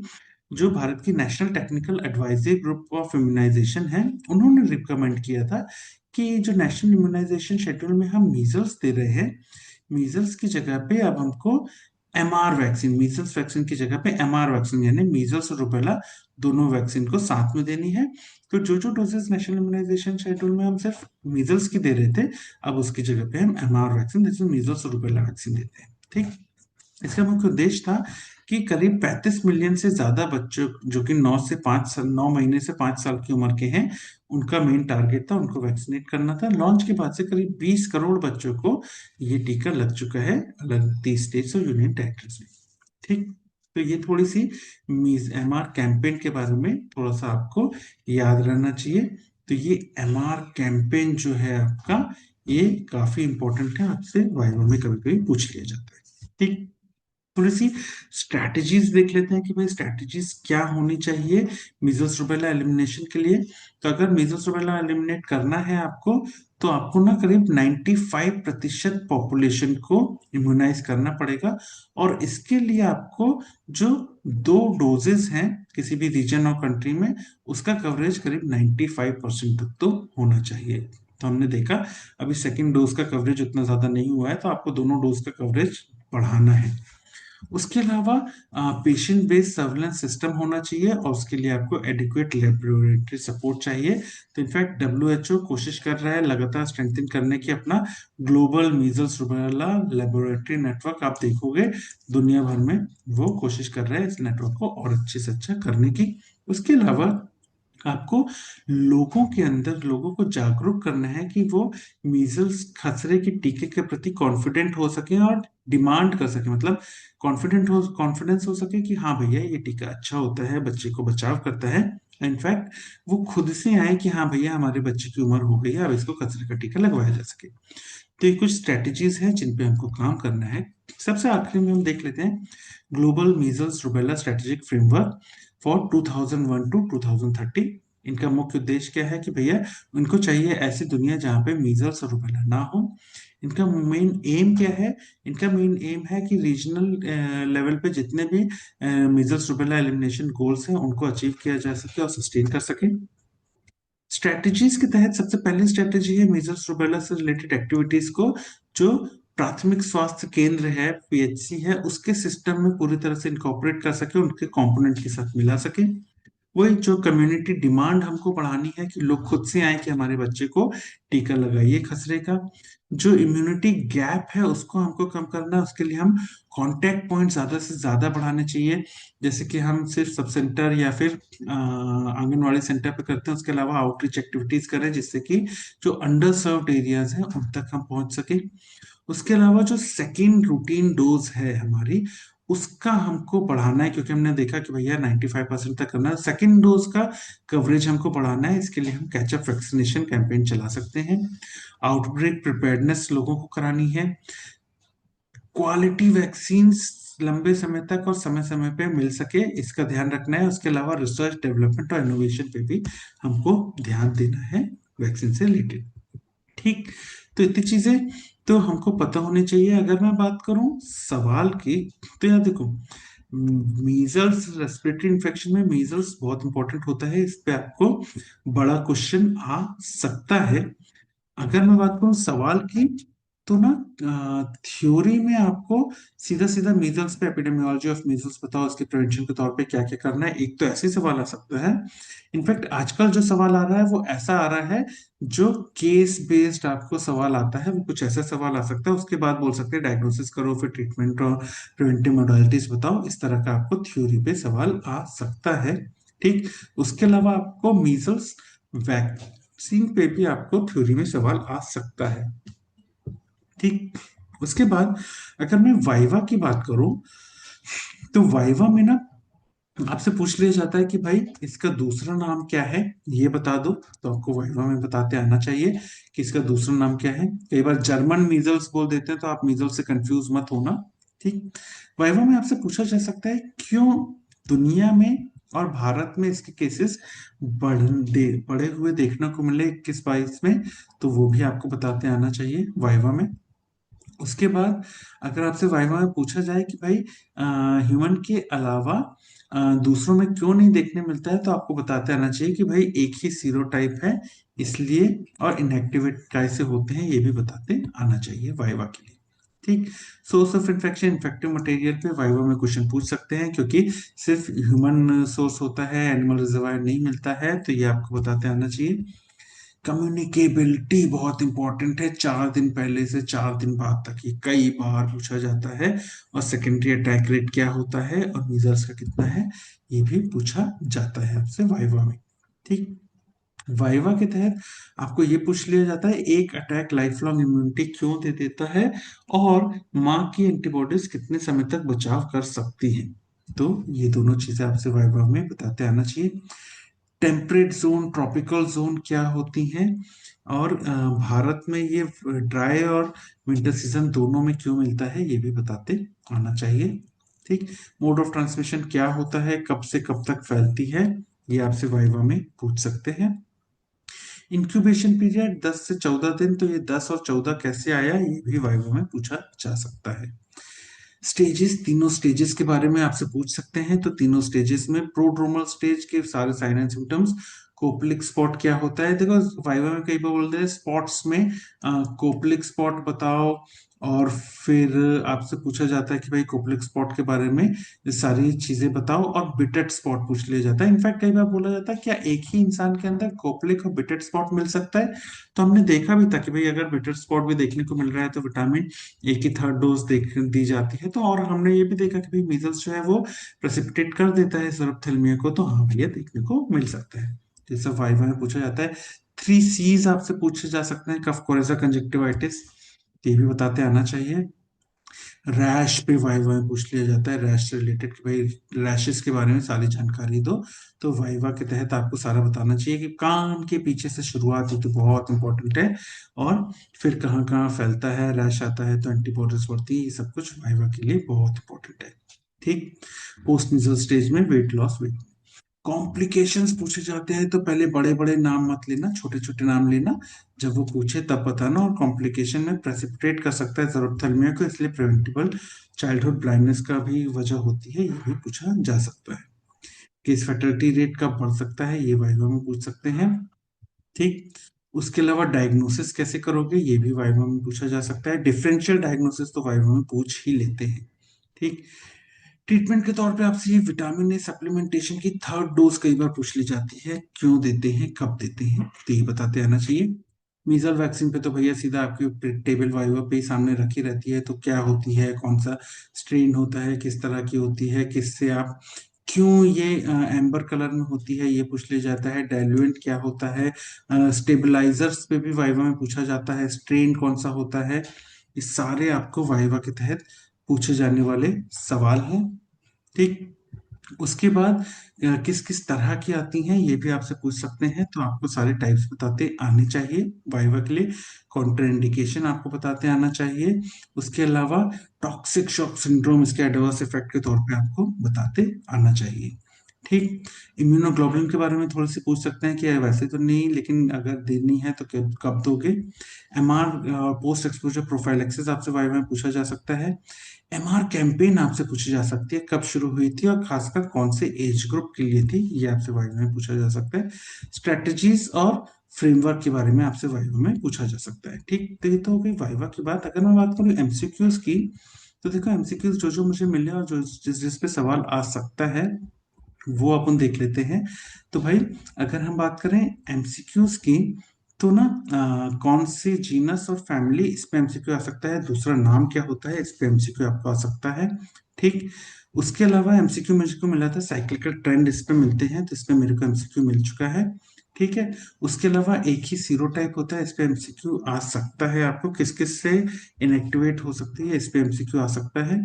कैरियर स्टेज नहीं होती है, इस पे एमसीक्यू आया हुआ है। एनिमल रिजर्वायर ज्यादातर नहीं होता है, इस पे भी एमसीक्यू आ सकता है। सेकेंडरी अटैक रेट पे एमसीक्यू आया हुआ है। पीरियड ऑफ कम्युनिकेबिलिटी पे एमसीक्यू आ सकता है, तो ये पढ़ लेना। उसके अलावा हाँ, आपको एमसीक्यू आ सकता है कि लाइफ लॉन्ग इम्यूनिटी एक से और कब तक मैटरनल एंटीबॉडीज बचाती है, उस पर एमसीक्यू आपको आ सकता है। ट्रॉपिकल जोन, टेम्परेट जोन में कहाँ कहाँ और इंडिया में कहाँ कहाँ, इस पे आपको एमसीक्यू आ सकता है। ठीक है। ड्रॉपलेट इन्फेक्शन और droplet nuclear mode of transmission होता है, इस पे एमसीक्यू आपको आ सकता है। उसके अलावा इंक्यूबेशन पीरियड पे तो एमसीक्यू आपको आया ही हुआ है। ठीक। उसके अलावा स्टेजेस में कोप्लिक स्पॉट बहुत इंपॉर्टेंट होता है, पैथोग्नोमिक है, इस पे एमसीक्यू आया हुआ है। 3 C's पे आपको एमसीक्यू आ सकता है। मैकुलर पॉपुलर रैश और कहाँ से शुरू होता है, इस पे आपको एमसीक्यू कई बार आया हुआ है, ये बता देना। ठीक। उसके बाद कॉम्प्लिकेशंस में मोस्ट कॉमन कॉम्प्लिकेशन कौन सा होता है, रेयर कॉम्प्लिकेशन सबएक्यूट स्क्लेरोसिस, इस पे एमसीक्यू आया हुआ है, ये बता सकते हो आप। केस फर्टिलिटी रेट पे एमसीक्यू आ सकता है आपको। ठीक। उसके अलावा इस तरह का केस आ सकता है और फिर एमसीक्यू आ सकता है डायग्नोज करो। ठीक। एलाइजा और आरटीपीसीआर पे एमसीक्यू आ सकता है कि कौन से इन्वेस्टिगेशन करोगे, डिफरेंशियल डायग्नोसिस पे एमसीक्यू आपको आ सकता है। ठीक है। ट्रीटमेंट में आपको आ सकता है थर्ड डोज कब दोगे और फर्स्ट और सेकंड कब देते हैं। ठीक। इसके स्ट्रेन पे आ सकता है और इसके स्टेबलाइजर्स पे आ सकता है। लाइव एटेन्यूएटेड फ्रीज डाइट, इस पे तो कई बार आया हुआ है। ठीक है। एमसीवी 0 कब देंगे, इस पे आपको एमसीक्यू आ सकता है, कैसे देंगे, कितनी देंगे, इस पे भी एमसीक्यू आया हुआ है। अलग अलग टाइप पे एमसीक्यू आ सकते हैं, कॉन्ट्राइंडिकेशंस पे एमसीक्यू आ सकते हैं आपको। टॉक्सिक शॉक सिंड्रोम किसका एडवर्स इफेक्ट है, उस पे एमसीक्यू आपको आ सकता है। इम्यूनोग्लोबुलिन की डोज पे एमसीक्यू आया हुआ है आपको। पोस्ट एक्सपोजर प्रोफाइलैक्सिस में ये पूछा जा सकता है एमसीवी विद इन कितने डेज और इम्यूनोग्लोबुलिन विद इन कितने डेज पे देंगे, इस पे भी एमसीक्यू पूछा जा सकता है। जो एमआर कैंपेन है कब शुरू हुई थी, एज ग्रुप कितने से कितने, इस पे एमसीक्यू आपको पूछा जा सकता है। ठीक।